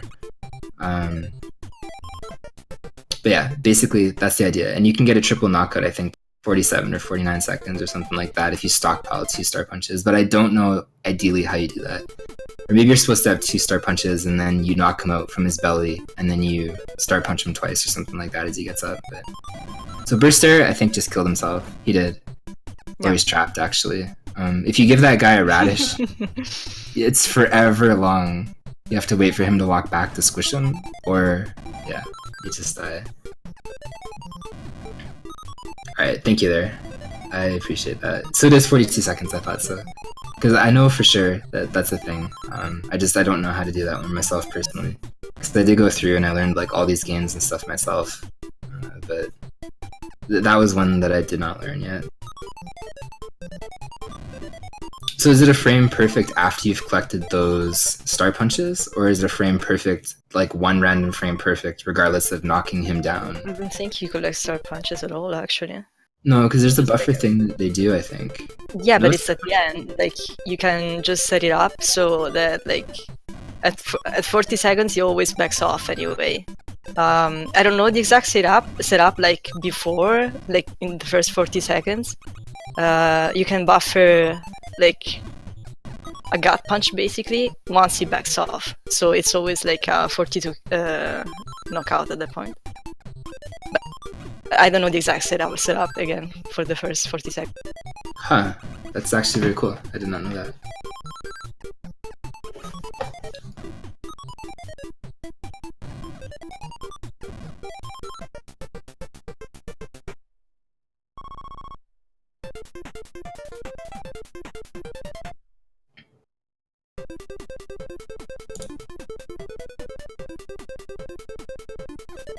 Yeah, definitely give the runners a follow there too. Burster, he's an interesting guy. He does a lot of variety streaming, but both Kat and I have speedrunning backgrounds, and he's starting to see the light, I think, when it comes to speedrunning. He started speedrunning earlier this year. Timbo, he's a really big marathon guy, I think, much like Infinite Mystery. They both like joining a lot of events and stuff like that. And Veritasiu is also kind of a variety streamer, but he likes races and does a lot of retro achievements and stuff. And Kat and I do a lot of speedrunning. Variety streaming is... I'm not sure we've ever done that at all. So, definitely free to follow us if you like speedrunning anyway, not variety. Cannot guarantee your variety at all. Yeah, starting to see the light, he is. Alright, so first phase, first belt, championship, Timbo all the way through it. He said Piston Honda, no problem. Obviously we didn't want the goal that easy, so we made it all the way to Bald Bull. Bald Bull, like, it's kind of weird. Casually, this took me about like 34 minutes or something like that. And once I learned like actual strategies, I would say it's actually very cool, all the tech and stuff like that that goes into it. And after you know what to do, it's pretty easy. Like Don Flamenco, you just alternate punches back and forth over and over and over. You let him punch once, and then you just hook him left and right. And he's got like an infinite combo there, so I'm assuming Timbo will definitely go for that. There's no reason not to. And you just alternate, literally, and he gets knocked out. Yeah. So once you actually learn kind of like the gimmick of each fighter, it's not as daunting as it really seems. And I would agree with that as well, with ZBR. Like Sandman is definitely kind of like that part. So Burster, for sure, kind of like the accidental discover between the racers and stuff like that. This is the thing. Definitely going to go for those 20 balloons in a row. Timing wise, it's worth going for this, even if you die probably 2 or 3 times. if you die after 2 or 3 times, you exceed the amount of time. He's gonna get screwed there. I don't think he can warp anymore unless he collects. It's okay. That death was probably intentional. Because once the balloon scrolls off screen, you can't actually kind of like warp again. Yep. So it has to be like 20 consecutive balloons as long as they spawn on screen. And jumping back to King Hippo, he's got a 5 out of 8 chance to, or I should say it the other way, 3 out of 8 chance to show his mouth. So the way the King Hippo fight works is he'll just try to attack you like that, or he'll open his mouth and he'll try to hit you. And as soon as he opens his mouth, you hit him in the mouth, and then you smack his belly a bunch of times. You do that about 4 times, he gets knocked out. But he's actually getting a very good Hippo. This is 3 out of 5, so 3 out of 6 now. So 3 out of 7, that's not bad. Yeah, not bad at all. Basically a 3 out of 8 chance. Who would have guessed? Wow, math has proven itself to be reliable there. Yeah, 3 out of 8 chance that King Hippo will open his mouth for you. And once he's down, this is one of the only fights in the game actually where once he's down immediately. There's no second phase or third phase when it comes to Hippo. So I'm very curious what Timbo will do when it comes to this one in particular. There's multiple frame perfect punches, or almost frame perfect punches, that you can collect the stars off of. And the best kill involving the tiger guy is stockpiling some frame punches and then knocking him out early. And then, as far as I know anyway, once he does his great tiger attack, he blocked down 4 times. Or no, sorry, I think it's actually 5 times. And then, yeah, there you go. See, like that. You can stockpile 3. You can't get higher than 3. So you knock him down. I don't know. Yeah, it is super chill and terrifying. The original getting all the way to the end was very suspenseful until people figured out that they can just warp. So it looks like Timbo knows how to do the star punches. So I don't know if he's gonna knock out the tiger boxer fast enough, because his special animation, depending when he does it, actually takes like 20 seconds. So if he did that fast enough, he'll usually on phase 3, he has a very high probability of doing that special attack, but he can wait a little bit, like he's still RNG in what he decides to do. So, but he does have 2 star punch. Okay, this is gonna be right to the wire. So if you hit him in the face, it's an automatic knockdown. So 7 seconds to spare. And that would be a TKO anyway.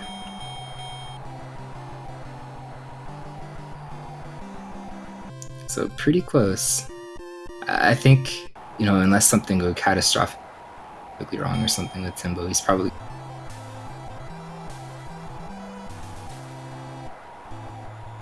So, Bald Bull, he's interesting. There's a 4-frame window when he does his bull charge that you can attack, and you can knock him out, but if he hits you during the bull charge, it knocks you out. Yo, what's up, Biggs? Good seeing you here. And the interesting thing about his bull charge is the 4-frame window is still a 4-frame window. It's pretty tight, but you can do it on the first. Like the way his bull charge attacks, he's got like 3 cycles. So on the 3rd cycle, if you choose to wait, it's a lot safer because you can still hit him in the belly, but the 4-frame window is gone. Like he'll wait there and then you can safely set it up. And it's entirely possible, I think, from phase 2. I don't know if it's phase 2 and 3. Phase 3 for sure, but I think in phase 2. It is in phase 2 for sure. I think he can start using the bull charge. So he'll step back, and depending on how safe you want to be, as I said, like if he hits you with the bull charge, as far as I know, it's a 1-hit KO. But it's random again when he uses it and decides to use it. So we'll see if Bald Bull decides to do it at all. And if he decides to do it, there's actually an incredible time loss if you let him cycle 3 times. What? Okay, here you go. 4-frame window. He went for it. Good for him. I like that.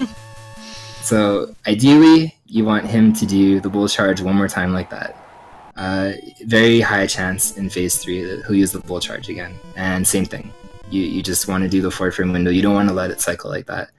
And once you don't let him cycle, yeah, obviously it's much better there. So, but he needs the bull charge kind of quick. Otherwise, it's gonna go to round 2. Yeah. There you go. There you go. The time in which he dashes like that, good job, dude.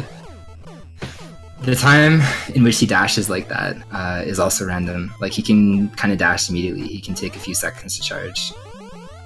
And burst arrow, gonna hit the guy. Yep, I was gonna say hit him in the face as well. So, good job to Timbo. He is done. It's actually technically a PB for him. I think his previous one was 134. So Yeah, I think so. the fact that he snuck out at 133, he did better than his previous best. Yep. So, burst, not too far behind there. And Infinite Mystery is still struggling on Dig Dug. Pretty painful. Dig Dug is not a friendly game. But as I said, that could be like an actual hardware thing, although he's mashed, it looks like now, so.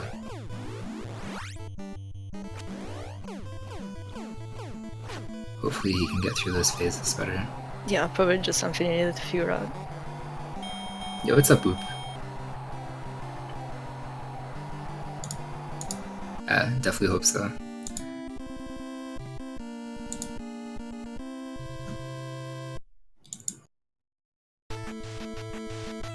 And that bike cutscene just takes forever.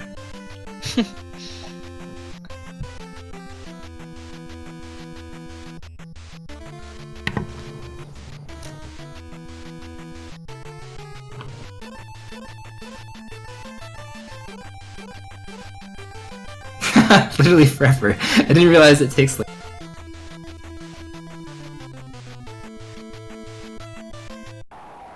Yo, congratulations, Timbo.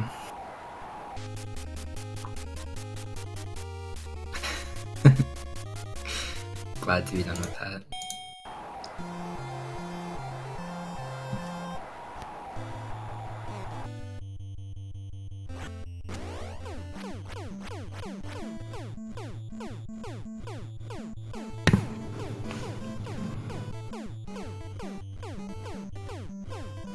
Alright, so burst, obviously. I don't think there's... Although, I guess if... you can actually force him to fight back. But for the most part, like, you can carry that rhythm pretty slow and still get kind of like that infinite combo. So it's pretty hard to mess up as long as you're alternating.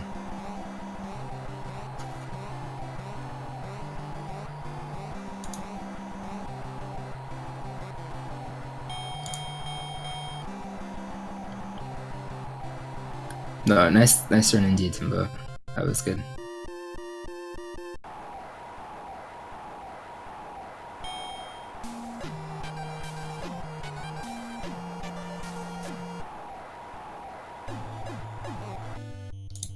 We'll see maybe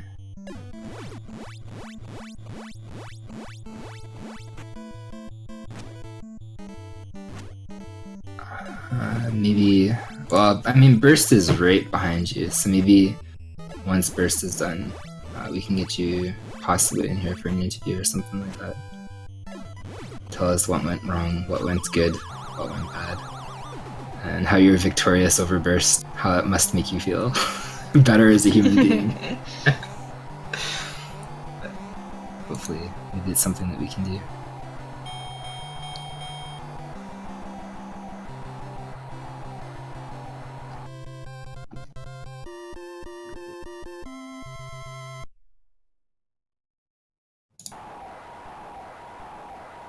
So, pretty easy, not a bad Hippo. I'm again curious if he'll stockpile the star punches here. This was one fight that Burster, when he was previously practicing, I don't know if he returned to it, but when he was practicing originally, he didn't really go for like the star punches. And it almost basically meant that pretty much every single time, unless he had an extraordinary luck with the Tiger using his special attack.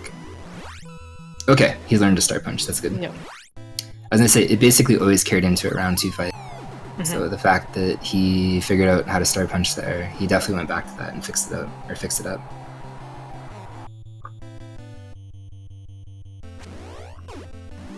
So probably gonna make short work of this round here. He missed, that's interesting. He took too long on that one, star punch.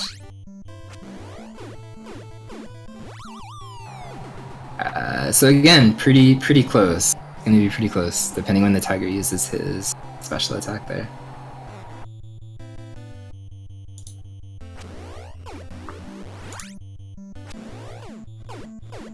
And it'll be interesting to see too.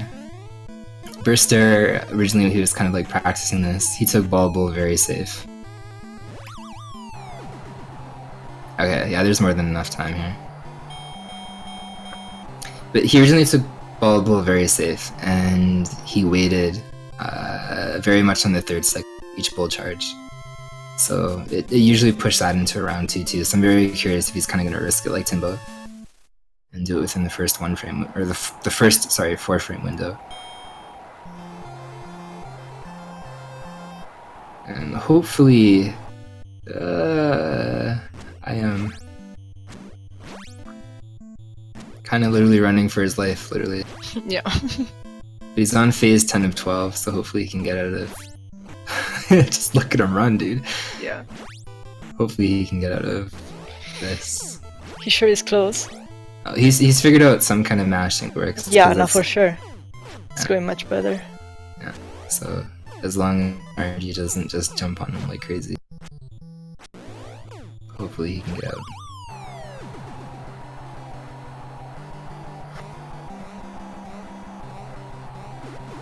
No, sadly, I don't think so. There's a bunch of ROM hacks for it, but nothing like player versus player. I guess there's Wii boxing. Same thing. Yeah. Dude, I love Wii boxing. It was really solid. Okay. So let's see what happens when he bull charges here. Although he's not really being friendly with the bull charge. All he has to do though is do it once, actually.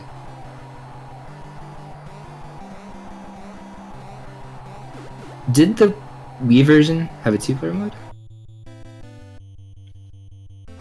I didn't know about that, if that's true. Alright, Burster, are you a chicken? If Ball Bull even bull charges anyway. Yeah. Okay, are you a chicken, Burster? I'm calling you out. Oh, he's a chicken! He's waiting for the 3 cycle. That's okay. Decided not worth it, I guess. But Burster is done as well. So GG to him as well. Even if he is a chicken. You had to be safe in races, dude. It's not being a chicken. I was actually very curious to see. Very curious. So Burst with the win.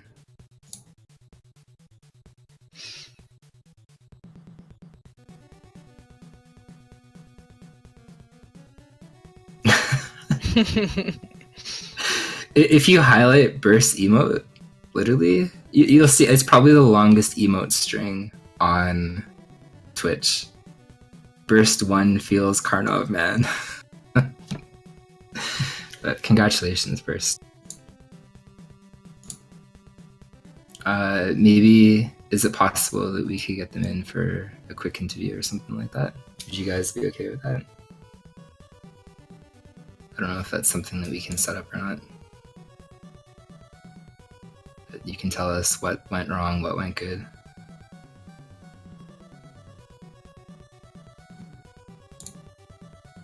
Okay, cool. So, if you guys want to hop on Discord here...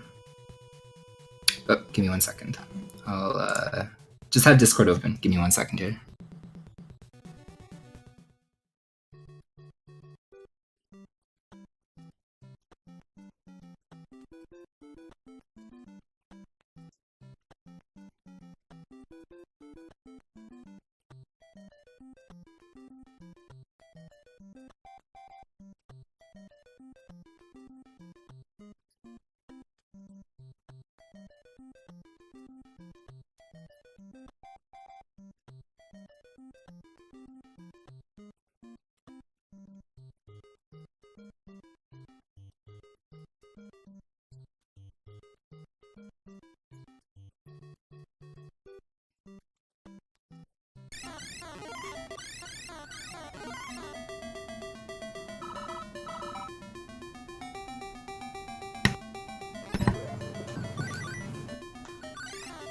Talking to... I knew one of them was gonna hit me sooner or later. Alright, you guys can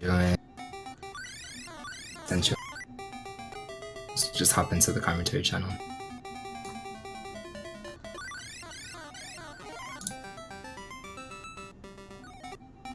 Yo, what's up, Quicksilver?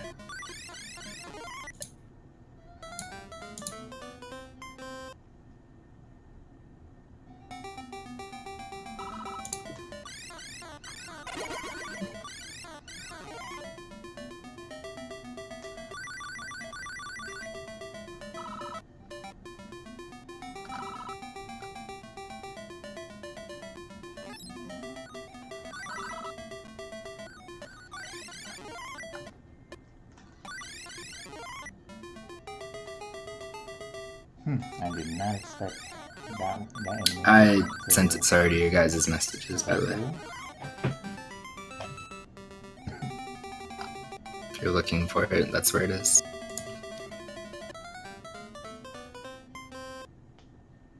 So it looks like Infinite Mystery died as I was going to go do that.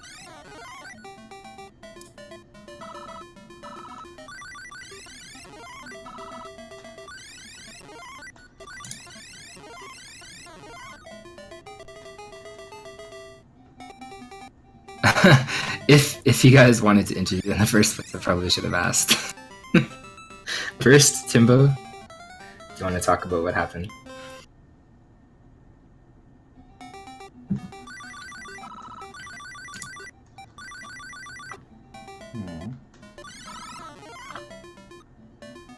The goal for Dig Dug was phase 12. But Dig Dug was kind of annoying because you can see like there's a lot of enemies with RNG, like they can all just kind of like teleport through the wall and start rushing you. So it's pretty painful, obviously the more that you die, and there's no continues in this one, so you're kind of stuck there. You have to start over if you lose.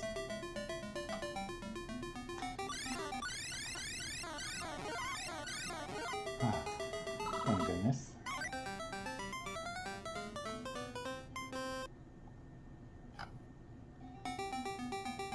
Okay, we can hang around until then.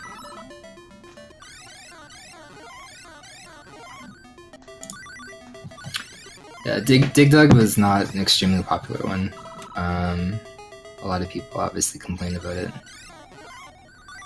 Oh, it looks like Timbo is still playing there. Yeah, it's still going. Escape.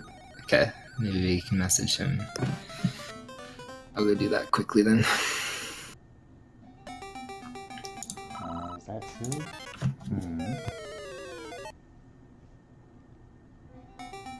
Yep. There was two of them.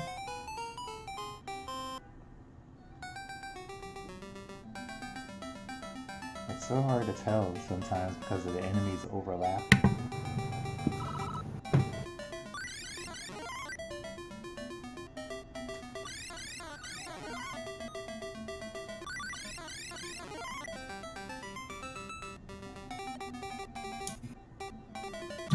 Okay, cool.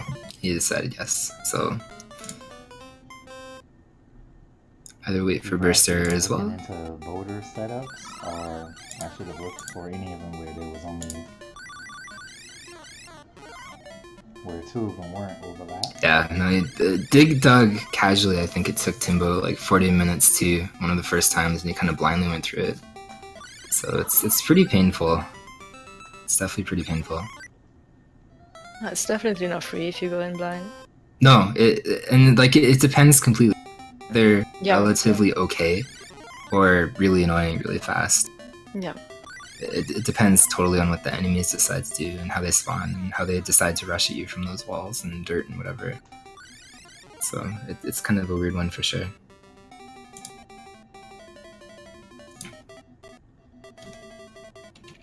Alright, so Timbo, you want to just jump in whenever you're ready.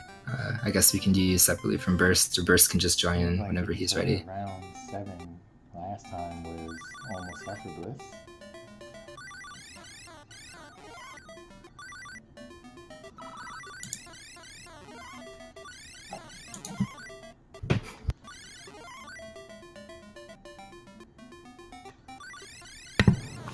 Hello? Yo, what's up, good Hey. sir? What's up? Tell us what happened. I was... Here to Where do I start? I don't know. From the bad, it's probably a longer list. I got a little greedy with Mario Brothers. I think like on the second level, I could have had like the 4 turtles on their back, but then like I got killed, and then when I respawned, I got killed. So then I just had to be conservative. So that ate up a little bit of time. But then once I got to Popeye, I just had a crap storm hit me. But other than that, the run went really well. But Popeye, like I wasted like 3 minutes, and if I would have finished that on the first run, I would have been really close to 130 for my total time. I think from like the vantage point of like Watcher, that was one of the first real separators. Because actually Burst, welcome Burst, by the way. I see that you snuck in. Burst Hello. died on Mario Brothers, so that was kind of where you guys kind of separated yourselves a little bit more. So how do you die on Mario Brothers Burst? Walk us through this. Well, yeah. Very good question. And I messed up the first coin bonus round too. Yeah, we saw that too. That was fun. Yeah, it was pretty painful. It's actually kind of punishing. Like if you don't get that bonus, it just prolongs everything terribly. Yeah, it's like, well, it's 3,000 points, and it's. I don't know just if you like- guys can hear what they're saying to me. Hold on.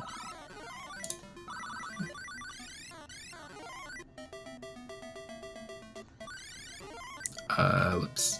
Okay, sorry. But yeah, other than Mario Brothers, it went fairly well. Yeah, I think you both did obviously really good. Like it shows obviously the practice that you put in and stuff like that. The only thing I honestly thought that you were gonna crash originally on Rad Racer. Like you did crash rather. And you checkpointed it like 0 time left. Major traffic issues there. That was terrible.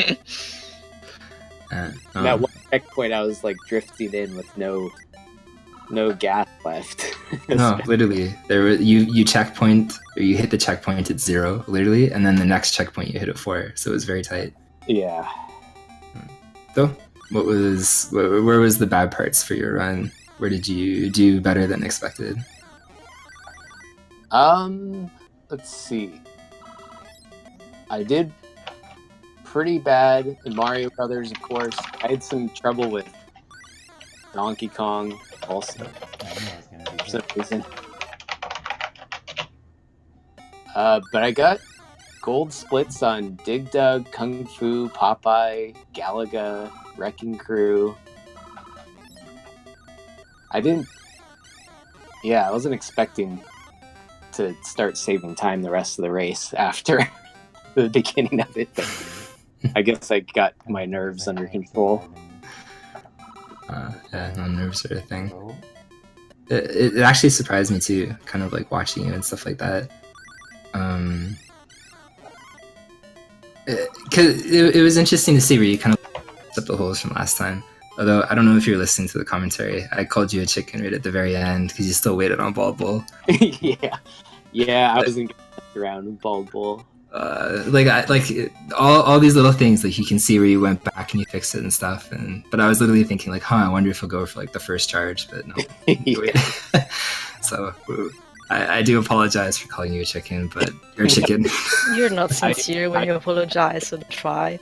Yeah, I guess. I embrace that title. Gotta say it right again. So the one thing that I actually did when I struggled in Donkey Kong, you did die, or you didn't die actually at the very beginning. You tried to go for like that pixel skip, and I was actually curious because you decided to actually go up and do the stage normally. Is that once you died, can you do that again or no? You know? Yeah, if you die once in Donkey Kong, you can't do the ladder skip anymore. Like, once you go through the ceiling, it'll automatically kill you. Yeah, once you activate the glitch, basically, you cannot do that anymore. I see. Okay. Yeah. But if you die before, I believe you can you could still do do hard- that. That seems to work Yeah, well for you could me. do a hard reset though, and then fine. I have to be walking. Which is towards probably the what I enemy should have while I'm- done. while I'm doing it. But Yeah, no, I was kind of curious because like you could probably reset, obviously have that error or problem or whatever, and then still recover from it. So, yeah, okay. Well, I mean, thank you guys for definitely joining and being part of that. It's very interesting to see, especially with how close you both were. yeah, that was super fun. Good game, Timbo. Yeah, good game, Burst. Thanks for setting I this up, also Dave. hope Appreciate that it. there's not a Nah, lot no of problem, guys. enemies. And thanks for Speedgaming for hosting it. Um, Normally I do all this stuff on my own little channel, so it was very cool to do them as an avenue this time. Yeah, a lot of fun. Cool. Well, thank you guys, and I guess we'll see how we wrap it up from here. Because it's kind of an interesting mix. Like, I'm not sure, but we can figure that out in a second. But thank you guys. Yeah, Yep. thanks again. Have a good one. You too. See you guys.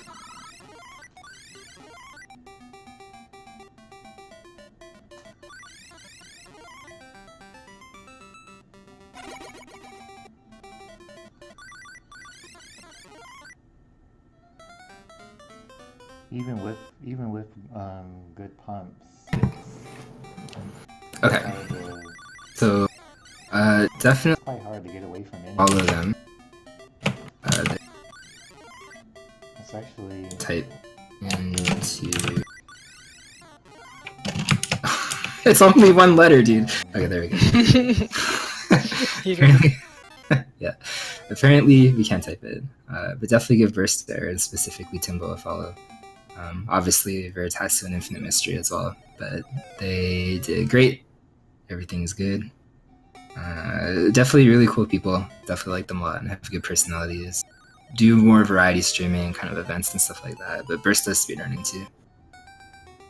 Infinite Mystery, grandfather, sorry, of all events, like any kind of blind race, anything like that. He's always joining it. Yeah. He's got a very good competitive spirit and very, very gentle, good person. So he definitely does speedrunning himself, and very tattoo again. More of a variety streamer, does a lot of retro achievements and stuff like that. And equally, feel free to follow Kat and myself. I'm going to be able to We basically do speedrunning. So again, if you have any kind of variety interest, we'll probably bore you to death. But she speedruns a lot of puzzle games. I mean, you do myself- variety Batman, I guess. Variety of 10 minutes PPs or something like that. Yeah.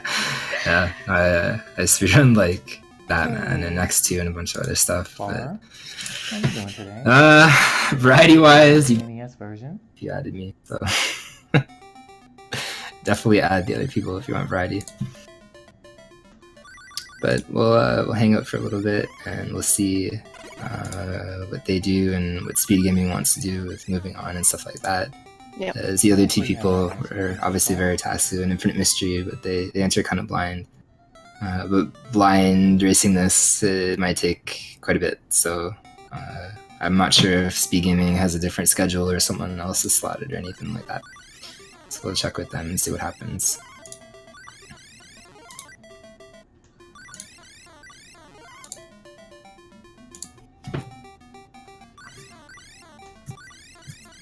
Yo, what's up, Sin? Again. So, Gyromite, maybe we can kind of stick around to see what Veritasium does, because he actually made some pretty serious progress here. He made, yeah, some very good progress actually.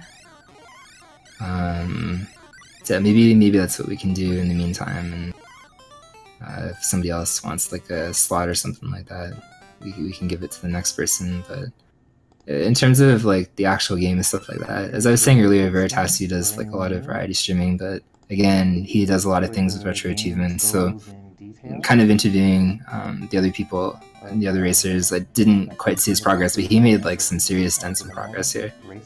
And definitely, as I said before, like through the retro achievements and stuff like that, I would be very surprised if some of these games like he hasn't completely figured out and kind of mastered.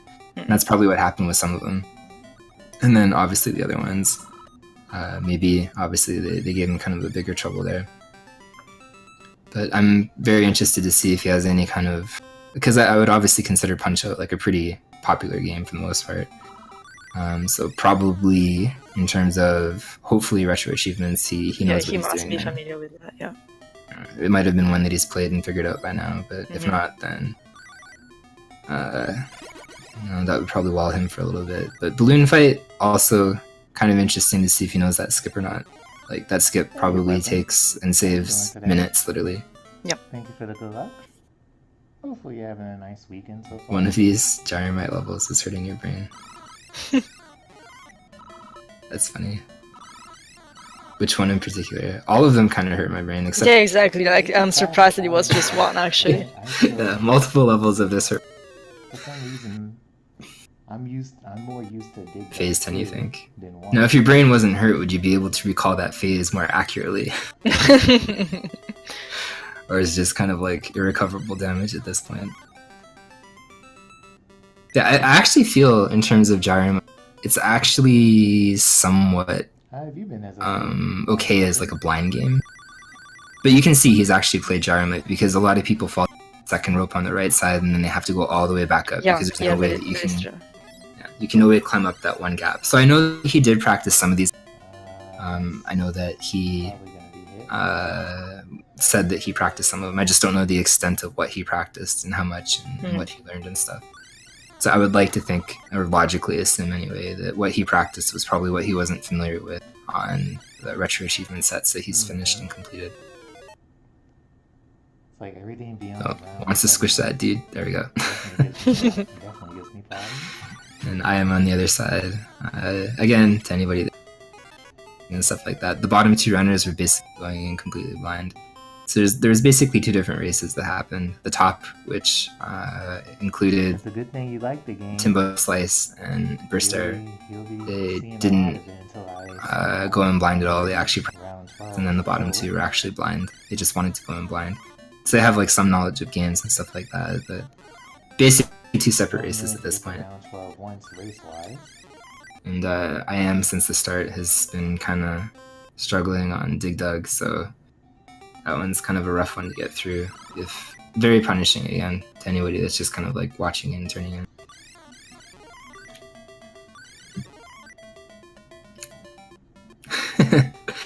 Are you telling me picking up Radish?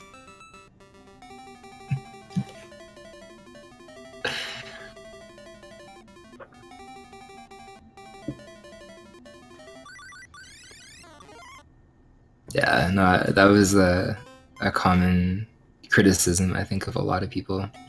There was a lot of people from like Birdman and Sidetracked and kind of Gunstar Heroes and the Mother Brain. What was his name?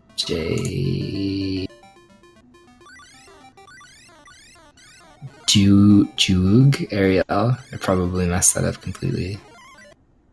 Link 777.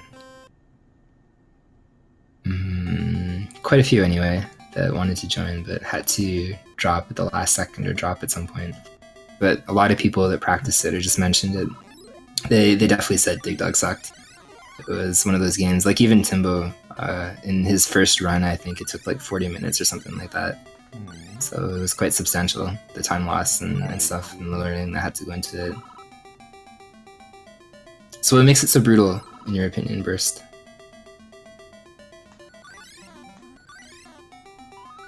And this is one of those spots where you can kind of soft lock if you're not careful. If you refuse to get that one, or if you go down and get that one, sorry. So phase 12, not that bad.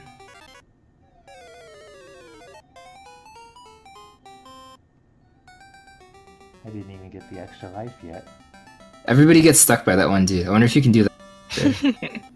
Like you wait forever until you squish them. Like, he's got the best life because he gets to eat and just go for a walk, and then he's got the worst. Around He just for gets crushed by only. that pillar. Yeah, exactly. Sometimes that can be a Yeah, I think every The whole single series person. of highs. that he Yeah, that there are two enemies in a specific. we'll see if he Yes, but is he gonna risk himself. especially No, he's because they not. overlapped. I was gonna say there's he's thinking about it because you can grab it Yeah. without crushing yourself. He's gonna try. I saw. Oh, there we go. It's not that bad to grab that one without getting crushed. But...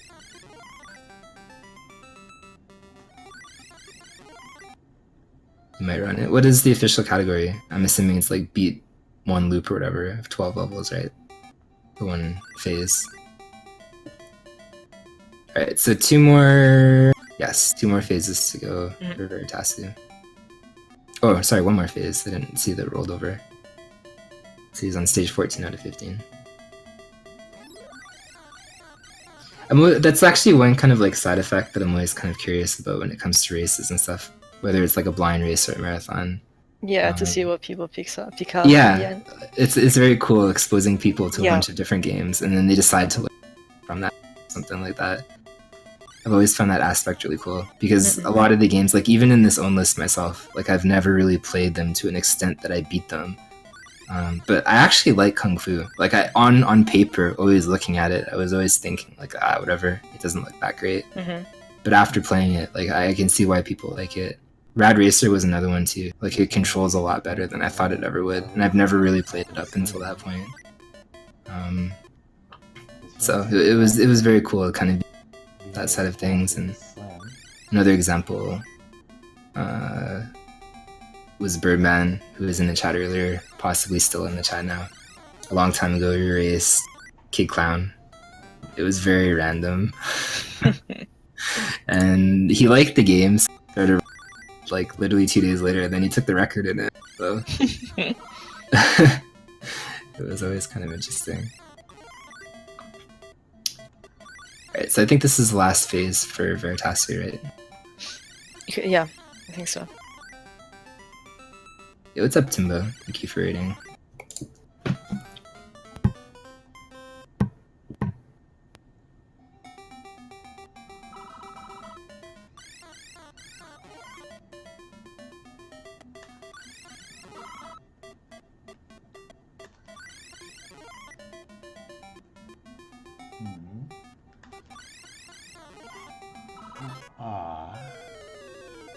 I don't know why I didn't just go in a different direction.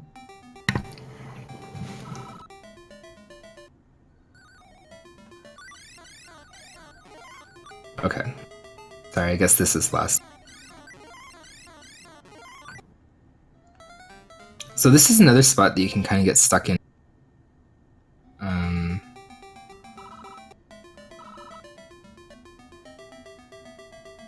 Depending on how you pick up those radishes and what that green decides to do. Yeah.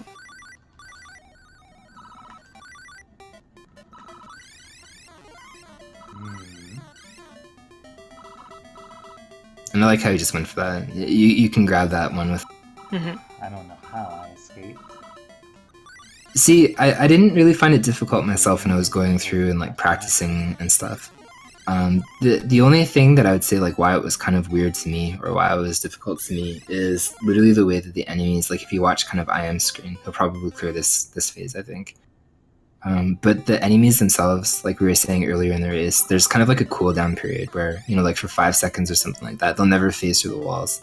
And then after a random amount of time, I don't know what that time is, they just like, you see how they all start coming at you.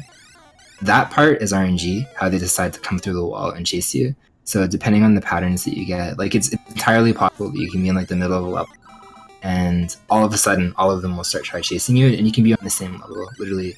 And sometimes there's just going to be one that chases you. So the fact that there's kind of like that frantic RNG involved, it makes it a little bit difficult. Also by design, I think what kind of happens is, as Burst kind of says, like you can mash A. By design, I don't know if it was like design or not, but by design anyway, if you push A, it's very slow, the pump, but you can alternate A, or you can spam A by walking forwards to make it go super fast. And definitely Timbo and Burstar did that earlier.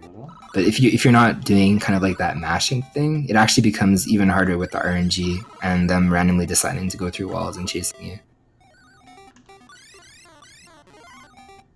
Yeah, there's two different ways, literally. You can literally, as I said, you can alternate forward and push A just by itself, and both increase kind of like that pump speed like crazy.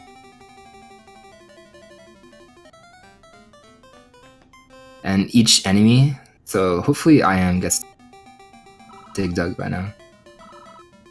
I know prior to the race, he spent like literally an hour and a half on it or something. Good. So definitely giving him some kind of issue. And it looks like Veritasu is familiar with that balloon skip, so he's going to try to collect 20 balloons. So actually, while you guys are here, I know we were actually talking about that golden hammer. Oh, Is it worth going for in the sense that once you get the golden hammer, it carries on between levels, or is it only like a per level thing? And if it's a per level thing, is it still worth getting it?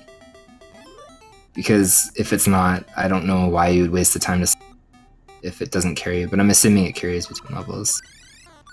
And it looks like Veritasium, I don't know if he's collecting the balloon intentionally. I'm not sure, actually. Yeah, it kind of looks like he's... I think he's just trying to like collect balloons like as fast as possible, like in a sequence. But I don't necessarily know if he is aware of okay. the potential skip. I'm good now. If you actually collect 20 in a row, like by like intuition, of course, you would collect them all like as fast as possible and possibly all in a row. But Oh well. No, then I wouldn't that's- know if he knows Yeah, no, my what guess the is... outcome of that is. I think that my guess would be that he's trying. Because I think like that was my kind of like blind intuition is when I went through this originally, like I didn't care at all. Yeah. So the fact that he's stopping and trying to collect them, I think he's trying to do that. And yes, he gets free to be free from Dig Dug. What a troublesome guy I think that what was next, like Popeye? Oh no, Kung Fu. Kung Fu is kind of hard Yeah. blind. Yeah. It's definitely, yeah, it's definitely hard. Completely blind, that one actually gave me a lot of issues because originally I tried to go through it without save states, and then I practiced on various parts to get through it. Is he actually going blind, or like maybe he has some previous knowledge since it's not exactly like a not popular game? No, I would imagine he has some knowledge, but as he wrote in Discord earlier, Mm-hmm. he hasn't played a lot of these games in a very long time. They Yeah. might have been from like Big 20 number 4 or 5 or something like that. So He's calm. essentially blind, An issue. but you can definitely tell already he understands the controls. Mhm. Hopefully Kung Fu is not that, Give me some really bad That much patterns. trouble. yeah, hopefully. I'm definitely assuming that he played this at some point for sure. It's a pretty popular one on race lists and stuff. Mm-hmm. So there's kind of debate about that. I don't know if the bubbles do anything in Balloon Fighter. Like obviously they stop like those electricity yeah. things. They seem to stop the scrolling of the electricity thing, but Yeah. So I guess if you're intentionally trying to collect balloons, maybe that can be a good thing or like an actual strategy or viability. yeah, of course it makes it easy. Yeah, I guess at this point too, what Fiesel said is quite true. Like Yeah, that's He's what. Yeah, probably- that's why I was saying that. That's unfortunate. he's probably played the entire He's probably NES the entire library. library. Yeah. So the one thing about the skip too, I don't quite know, is if you miss a balloon, you collect 20 again in a row if it still activates, or if you only have one chance. I'm actually not sure. Because I did try originally to kind of like activate that skip after specifically missing a balloon, and it didn't seem to work for me, but it's entirely possible that I somehow messed up. But okay, there you go, answer. Yeah. You can definitely pass, so... And I think that's actually what happened to Burster originally too, because it's not like he was trying to collect the balloons. He just managed to collect 20 kind of late level, and then he just got skipped ahead. So... Veritasium, I guess, moment of truth. Figure out if Yep. he knows Punch Out or not.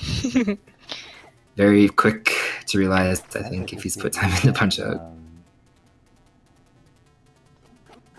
Snake RNG, I really shouldn't Yeah, Mike Tyson's punch out is pretty 4-2. pretty scary sometimes. This is true.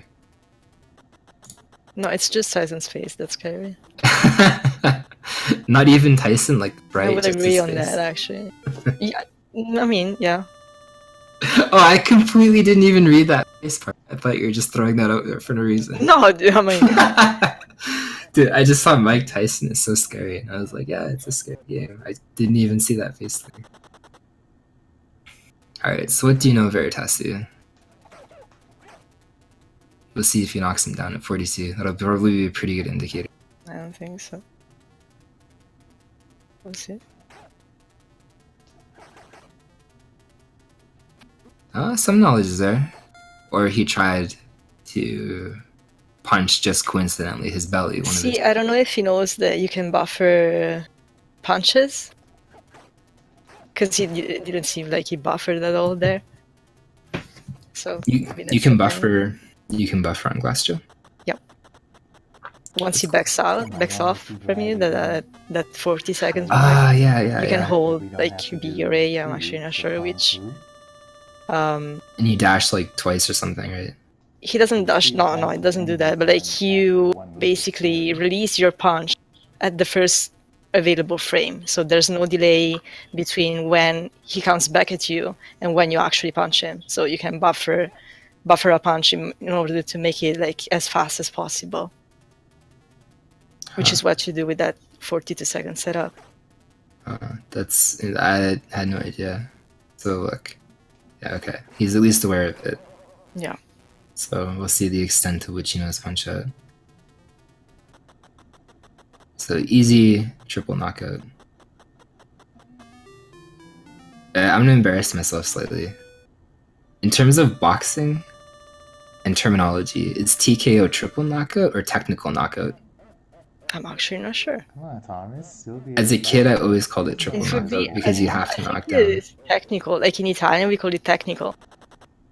So it must be is. technical. Yeah, it is. It is technical. Okay, I actually didn't know that. I always was a kid, but Yeah. yeah, technical knockout just means that they're like on the ground and they're not getting right. It doesn't have anything to do with the amount of times in a real boxing match down, or does No, I'm it? not sure either. Because like it always happens after like the third time that they get knocked out. Might have something to do with the fact that they're actually getting knocked out 3 times. Yeah, but in a real boxing match, if you get knocked out 3 times, I don't know, dude. I'm not boxing expert, so I'm not. Well, become a boxing about expert. martial arts, but Answer just my not questions, dude. boxing. I'm sorry. You picked the wrong fighting sport to talk about.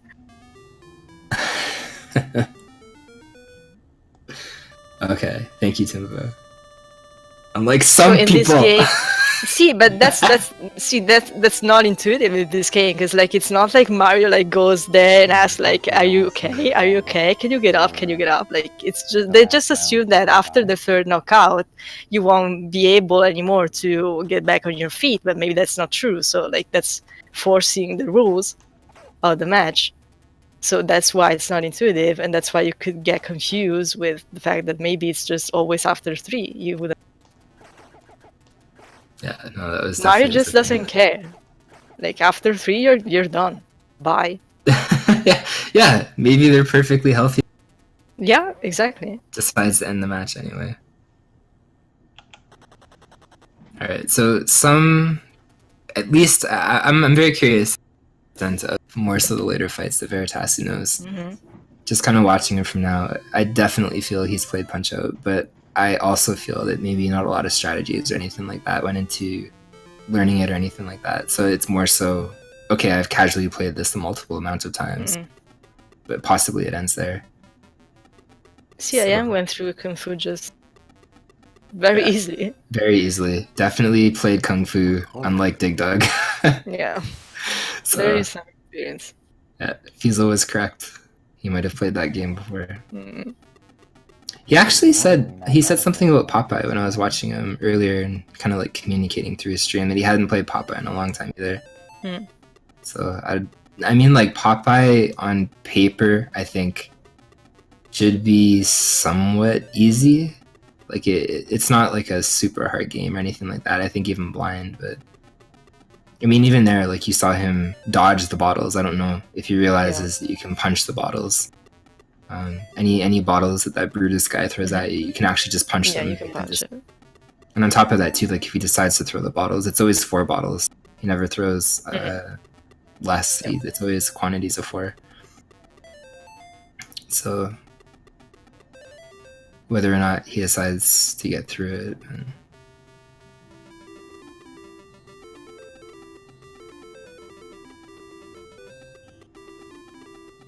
Is that a song in Italy? Punch the bottle.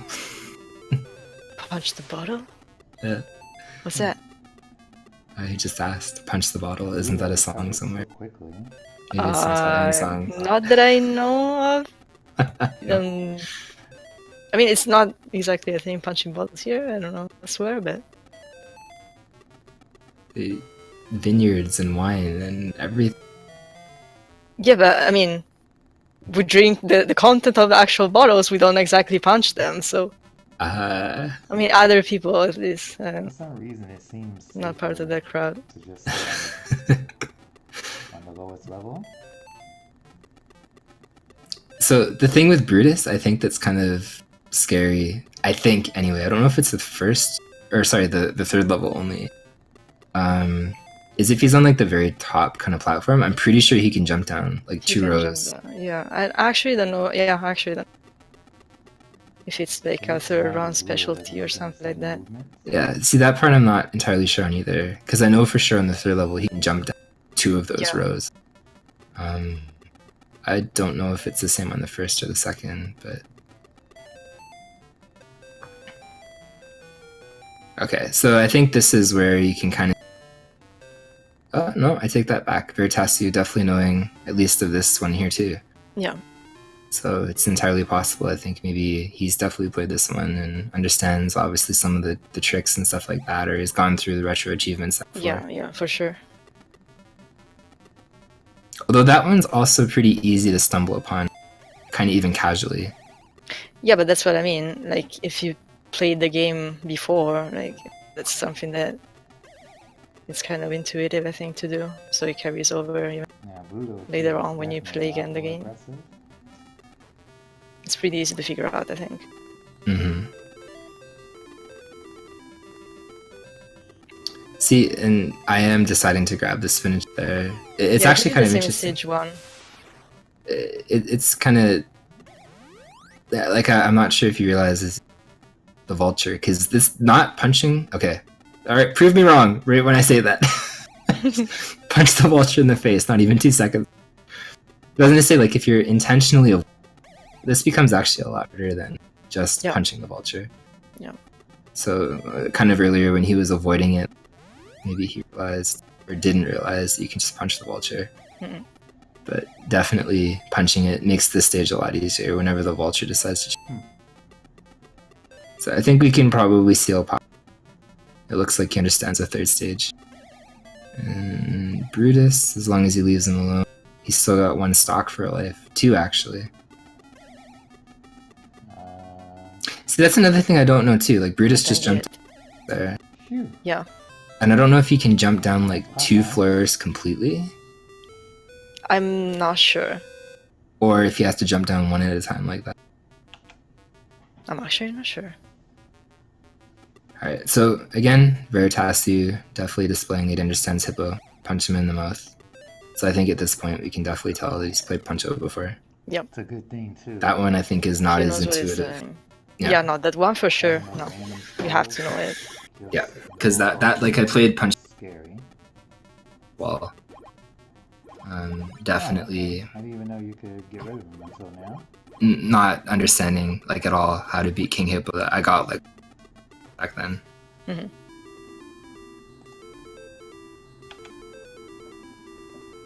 I'll be right back.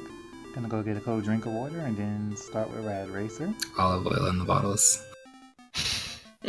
What a waste. My god. So the one thing I don't know about this tiger guy is why he that you can do. Because I know like when his turban flashes on the same frame, we're very close to when it flashes, you can get a star punch out of him that way. But the actual waiting I don't know. Like what you do, if anything. But there you go. Definitely still displaying that he understands up until this point for sure. And thanks, Sin, for confirming that. Like I wasn't quite sure, but I'm pretty sure I saw that like randomly myself and going through.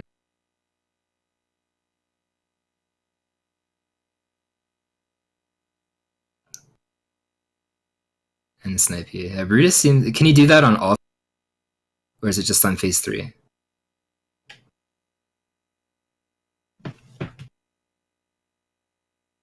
Alright, 3-star punches. Definitely in a good position.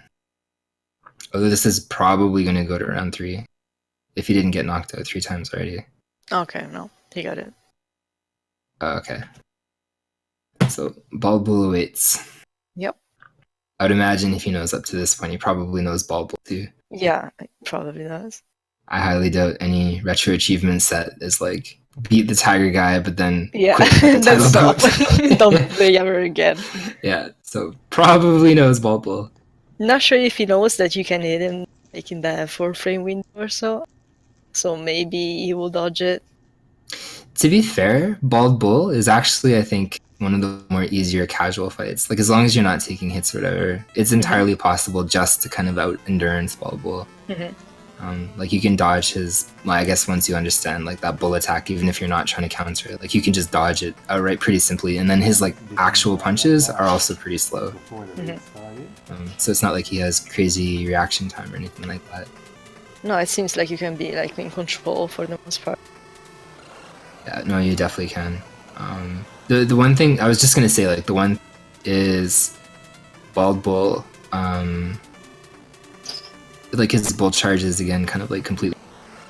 So you can over-anticipate it, and I think one of his punches he can delay too, right? Like, even though it's slow, I think that's a thing, where you can slightly delay it, but I'm not 100% sure. I'm not sure either, 100%, honestly. I'm pretty sure he's got, like a slower hook, but at the same time he's got like a faster version of the same thing.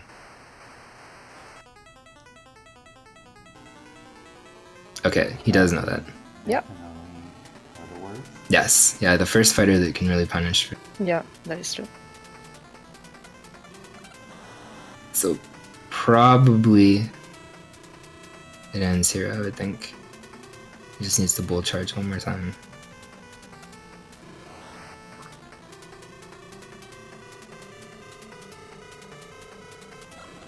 Yep. And there you go. So Veritasi finishes 26. Definitely. I'm very curious in talking to him too and just understanding. Yeah, what he knew and what he didn't. Yeah, because going in this completely blind and finishing felt really good. So we'll see if we can get him into here if he wants to talk anyway. Yep. And then just wrap it up from there.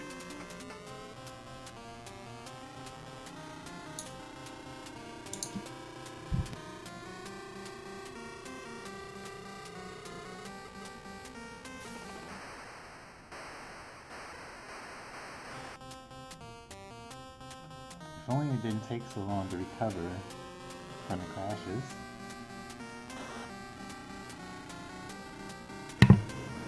Okay, we reached out to him.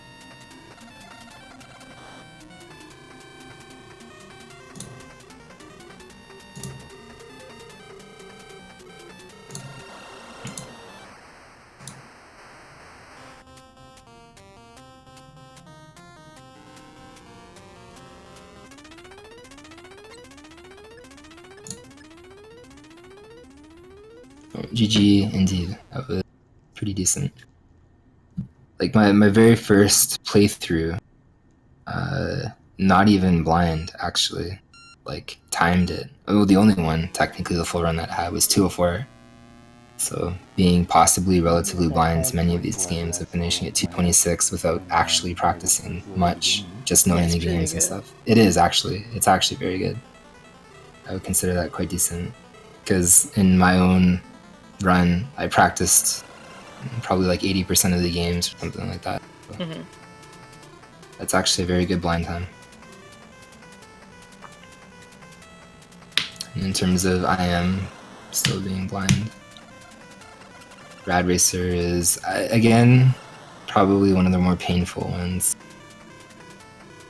Definitely hard. More so if you crash and stuff like that. Huge time loss.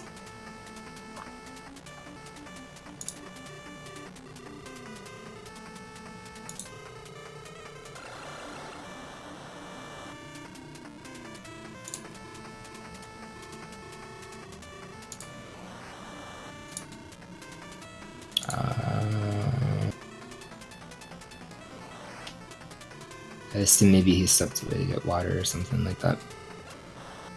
I'll ask in one more spot and we'll see what he wants to do.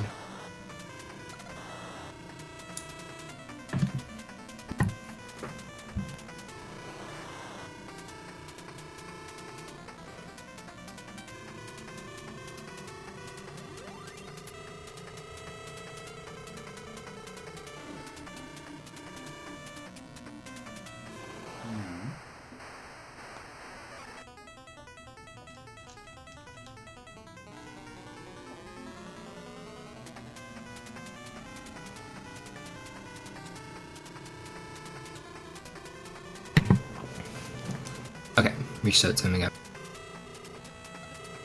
I did ask. Like, most bloodthirsty on Twitch Nightbot by far. I guess this could be good. I could be trying to qualify. There's so much red on that guy's hands, it's unbelievable. I shouldn't say ban me, but it purged it, so I don't know if he would have seen beforehand. Just does a job after all. Very efficiently at that. Very efficient indeed. Yeah, literally. Like some kind of killing machine.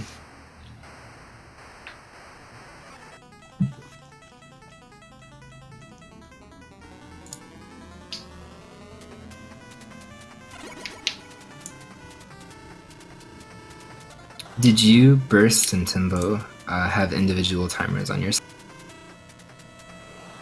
I guess you must have. Burst Yeah, for sure. Burst said that he golded like after a Yeah. go by and all that. Were you running a timer? Oh, actually, sorry, I guess I can see that too in SRL. So the difference was 20 minutes each time. Burst finished with 141. Wait, no, that's not right. Timbo just pushed dot done way later, because Timbo got first. But he dot done late, because it said he finished at 206. So close to the goal. So I'm not quite sure of the difference then. No, because I saw it. It was 130. Because Timbo's. It was 133, like for Timbo. Yeah. I think? Timbo. Yeah, no. Timbo was like 133 because I remember that was like under his PB of like Yeah, 134, 135. Yeah. So then Burst was 141, so about 8 minutes difference. Mhm. And then Veritasi was 226.25. So. Yeah, you have to push dot done. Like you type in dot done. So he typed in finished. And then do I submit something or kind of missed that message. Sorry, Timbo. But yeah, after he saw you type dot done, he did the same thing. But the fact that like 20 minutes have passed after, it says that he tactically finished second, 206, which is not true. But I remember seeing it was 133. Yeah.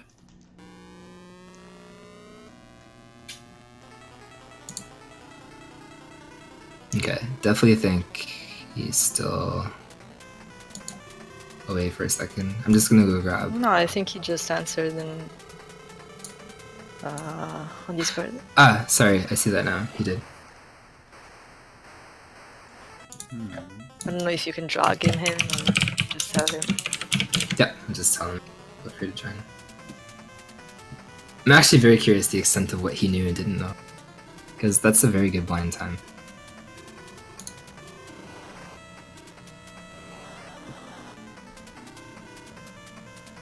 See, I didn't know you could do that through live split, because that would be convenient.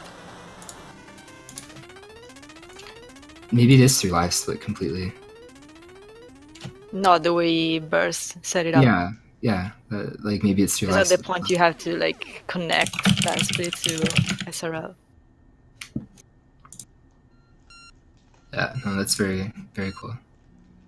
I don't know if that's always existed like that. Probably not whenever we raced an hour. No, or probably yes, but like we never looked into it.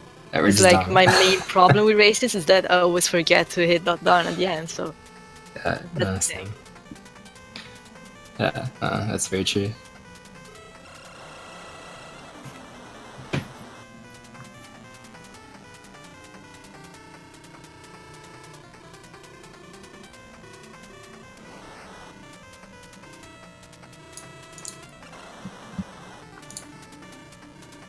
Alright, we'll get him in here in 1 second here. Oh, okay, I see. Welcome. Okay, it took me a second to figure that out. Usually I get pulled into these things. Sorry. Best entrance ever. No worries. It was like literally kicking the door down and perfect. Perfectly timed. Perfect. Okay, so you were kind of an oddity. You literally, not even within like 3 days, expressed interest in joining it. And I know Burster mentioned on those retro achievement things that you're actually quite accomplished, like top 10 on that website. So I am extremely curious in what you knew and the extent of which you knew it, and what was kind of more blind going into this for you. Well, I've played all 15 games before. In fact, I don't own Popeye, but I think I own all the rest of them. But I haven't practiced. No, wait, I don't have Dig Dug. Nobody does. Release, so. that was not a. Yeah, for some reason that one didn't get a US release. But I have played all of them. Obviously, some I'm much more well versed in than others. Dig Dug, obviously, Bubble Bobble and Dig Dug gave me the hardest time. Bubble Bobble was just, I think I was so focused on trying to be fast, I wasn't focused at all on trying to actually do. And then Dig Dug just, oh lord. Dig Dug was brutal. Which I think is a going theme with pretty much all of the racers. Yeah, a lot of people. Like, to be fair too, like when we originally, because you would have missed that kind of aspect. But like setting it up myself, I streamed like 4 or 5 different times. I collected feedback, and a lot of games got rejected, like Pinball, which was burst error suggestion. And I rejected it just because it was burst error. No, that's not true. It was kind of like an RNG, and it didn't work out very well. But there was like a lot of actual community feedback that went back into it. And at the time, the community, I promise you, said, Dig Dug, it's great, it's great. And everybody hated it. They were all lying, probably. Yeah.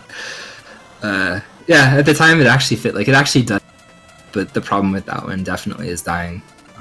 The goal is rather large because one loses 12 phases or whatever, and if you die, you just go right back to obviously stage 1. There's no continue code or anything like that. Yeah, I mean that's the thing with those arcade games. A lot of times they ramp up very, very quickly in terms of difficulty, and Dig Dug is definitely no exception. No, it's probably one of the more punishing ones in the sense that if you do see a game over screen, you'll probably feel it more than the other games. Plus, in terms of like an average playthrough and stuff like that, you only get 1 life. It's not like you can stockpile 10 lives or something, because all the enemies are very fixed. So.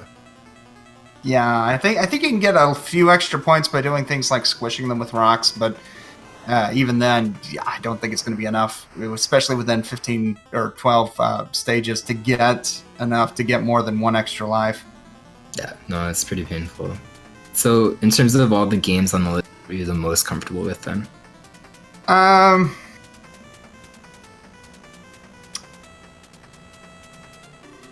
Possibly Kung Fu.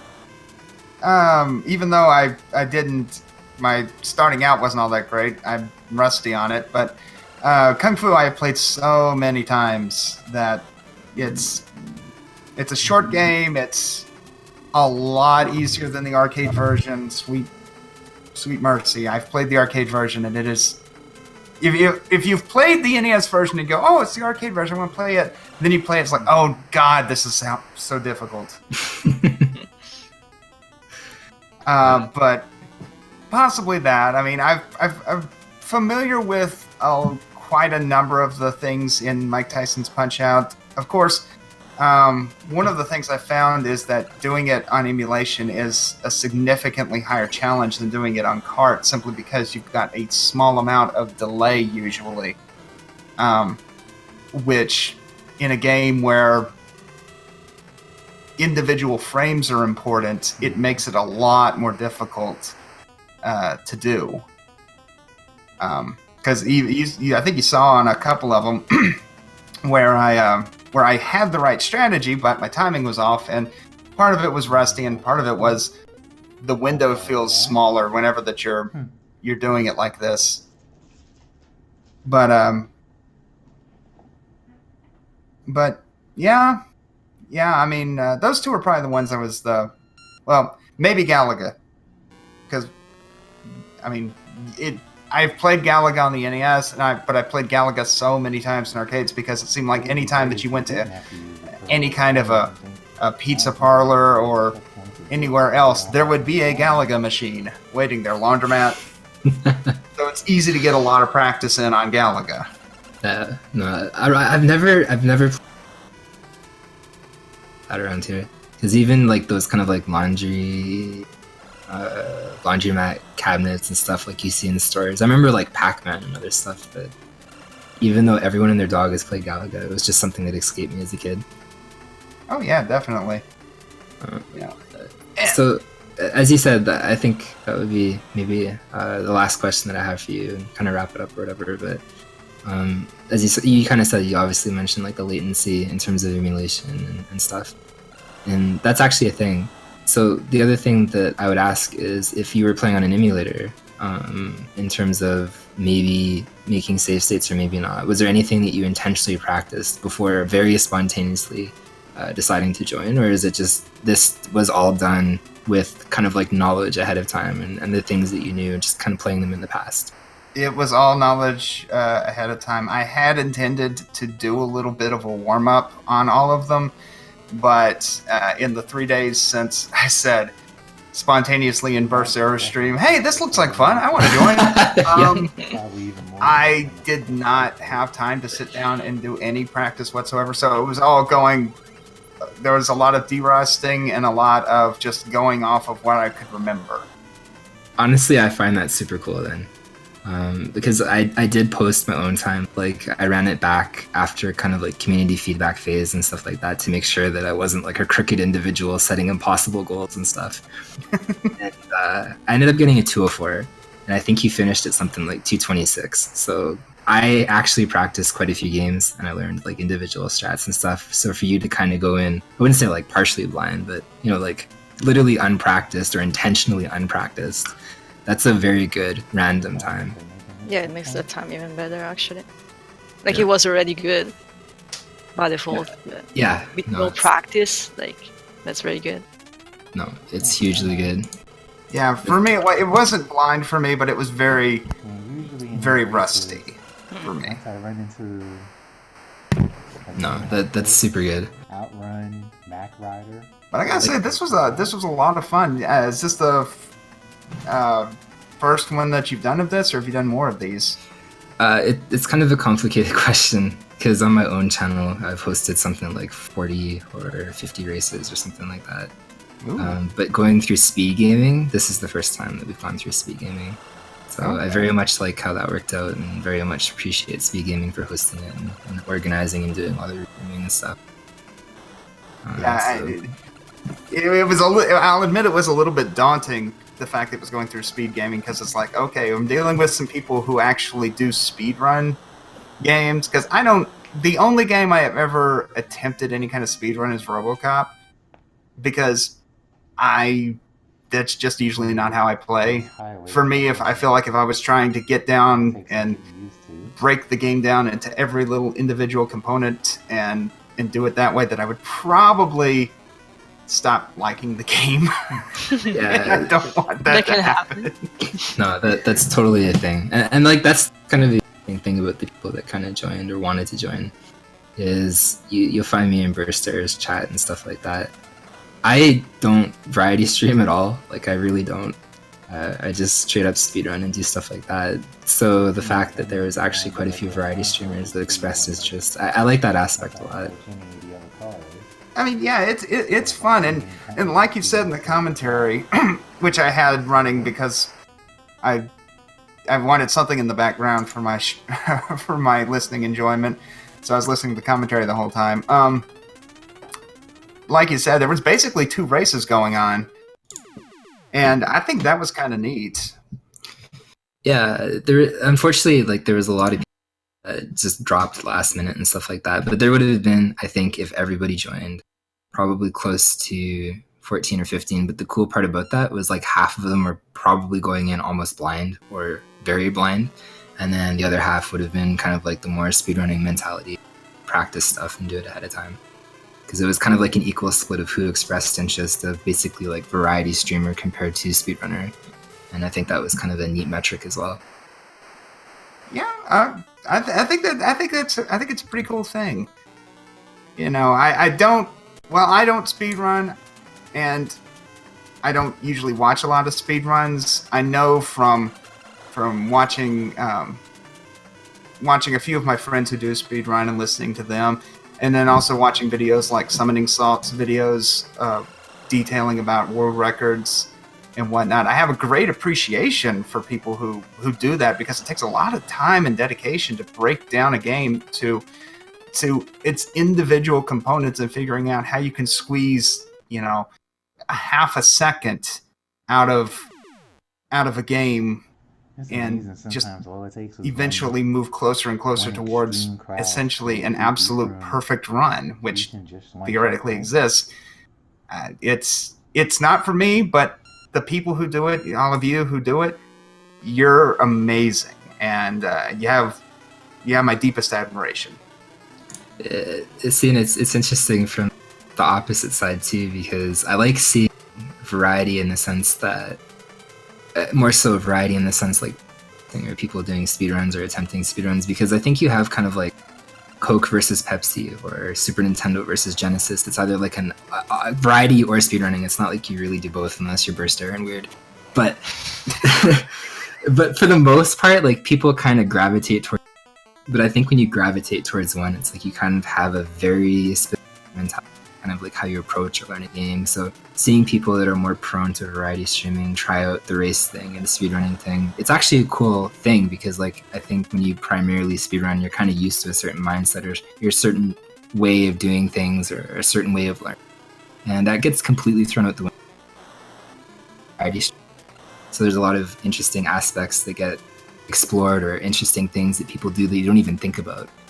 And to be on the opposite side of that, it's a cool window. It's a cool vantage. So I definitely can appreciate that as well. Yeah, I you know that it's an interesting dichotomy, and it's great that and there's stuff to enjoy on both sides of it, wherever you particularly stand in terms of the way that you stream or prefer to watch streams. There's so many talented people, and that's one thing I really love about the community is that there's so many just great and talented people who will go out there and will just keep plowing out it day after day after day after day after day, whether it's streaming random games or taking down, you know, a particular game and trying to break it down and do it as fast as possible. It's really, really cool. No, definitely. Twitch is like a piece of pizza that has everything on it that everybody. Yep. And then you got Burst Error, who's just like, just gonna pile everything He's in the one pineapple. Wait, he's the pineapple. Literally the metaphorical pineapple. That one thing that like is added kind of their head. They accept as part of it, but see, look at that. Can you ban that guy? You erased it. right. Well, thank you, sir. I think well, probably wrap it up and All right. encourage people to go. I do want to say one more thing before I go. Yeah, I absolutely. want to give just a shout out. I'm completely unfamiliar with the streamer, but Infinite Mystery, who has been just tenacious in this race. I mean, he got stuck on Dig Dug for it felt like an hour, but he kept at it despite setback after setback, and just that is applause worthy in my opinion. The fact that when you know that you're not going to win just because you got stuck on something that long and still stuck at it, that takes a lot of character, and I think I'm probably going to have to check out Infinite Mystery. He is worth following just for the fact that he's really crazy because he's actually a speedrunner. But any kind of marathon, any kind of event like this where it's kind of like a multi-game thing, he just goes in always completely blind. Yeah, it doesn't matter. History there. Yeah, sure. It doesn't matter the goals, it doesn't matter the objective. This one, for example, was like partial goals. There were some score attack things, and then there were full game objectives. But like, for example, Speedgaming themselves called Super 16. And then there's like a Genesis version where usually there's a lot of like sometimes take like 20 minutes or something, so you basically learn the entire game. He's always going in completely doing all these things completely blind. And even saying that this last Super 16, I can show you on Twitter after, I can send you a message. He participated in that one, and 34 hours later, I think he finished it, or something like this, or 44 hours later. It was over a span of days. It just doesn't get... If like there was like some kind of like longevity gene or something like that, it would be within him. And every single race since I accounts on Twitch, he definitely I equally feel very comfortable shutting him out. And he's a unique personality because there's a lot of people that join races, but they usually practice, obviously. They join races that are obviously more in tune of their own interests. But like whatever the list is, whatever it is, he just always goes. So he also jumped on this one, not as fast as you, but probably only within like the last week and a half. He posted on Twitter saying he wanted to participate. Basically, almost blind, in the sense that he probably didn't practice for it at all, just jumped right into it, even though he's aware of it.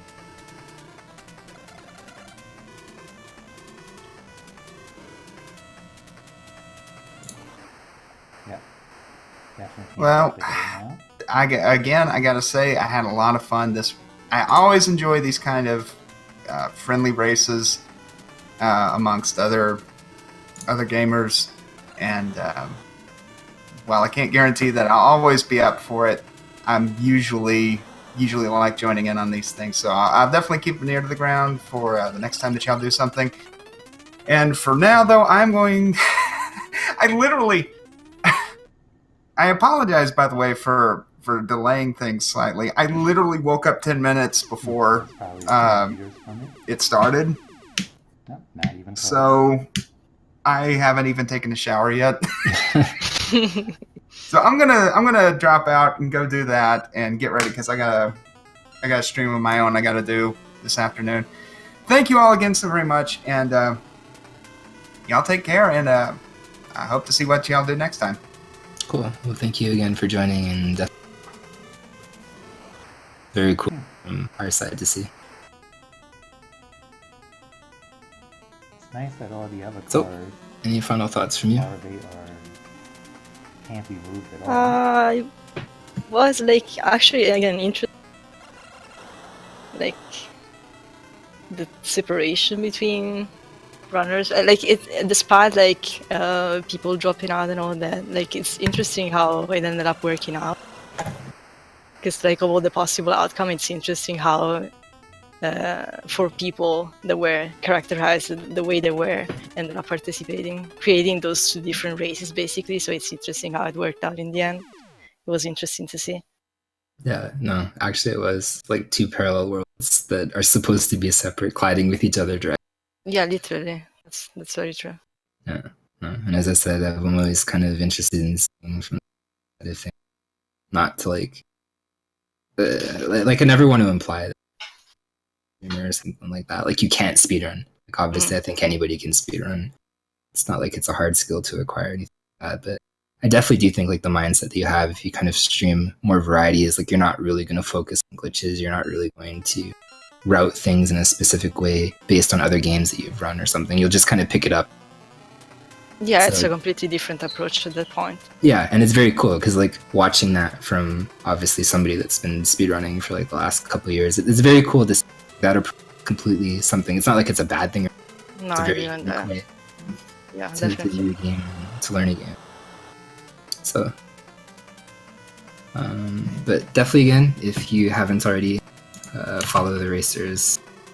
I keep doing that. I keep refreshing my page. I refreshed the channel. Dude, and I it's refreshed very the chat. easy, I can promise. Very easy. Yeah. There you go. Yeah, one letter we struggle, but we did it. But definitely give them a follow. As I said, Burster is kind of like your hybrid pineapple. He does variety streaming and speedrunning. He's actually a very cool person to watch. He's got a very kind of relaxed stream. Very friendly person. And, Timbo Slice, lots of events. He does that. Very cool also to watch. Veritasu, as I previously said, does a lot of retro achievements and variety streaming as well. And Infinite Mystery is just the guy that never stops. Always got like a battery. Literally always has a battery in him. Yep. Just that what was it? Energizer Bunny? Oh my god. Ah, yes. On Yeah, the but, like, commercial, yeah. Yeah, he's like the anti-Energizer Bunny because like all Yeah, the it commercials. never runs out, yeah. Yeah. Oh, no, Duracell, dude. Was it Duracell? I can't. No, I think it was. Wait. Why Was did I it? ask that? It could have been. Well, it was a battery. And it was a bunny. And it was a Agree on bunny. both. Yeah, that's enough. That's Yeah. enough. some bunny with some battery. Some bunny with That's- some battery. I mean, that's to not me, enough. that's good enough. Oh, Energizer. Okay, there we go. It was him. Oh man. Okay, well, Diesel, I think we're good to end it. I would definitely encourage you also to check out Infinite Mystery. Just again, he's a beast when it comes to like all these marathon things where he will not quit. So it's definitely a cool mentality. And again, feel free to follow Kat and myself. Do a lot of speedrunning. That's about it. So, definitely thank you to Speedgaming for hosting. Yep. Really enjoyed it as well. Very unique experience. Relinquishing all of that to you guys. I'm usually doing it myself, so I definitely like that a lot. Very cool. Yeah, thank you guys.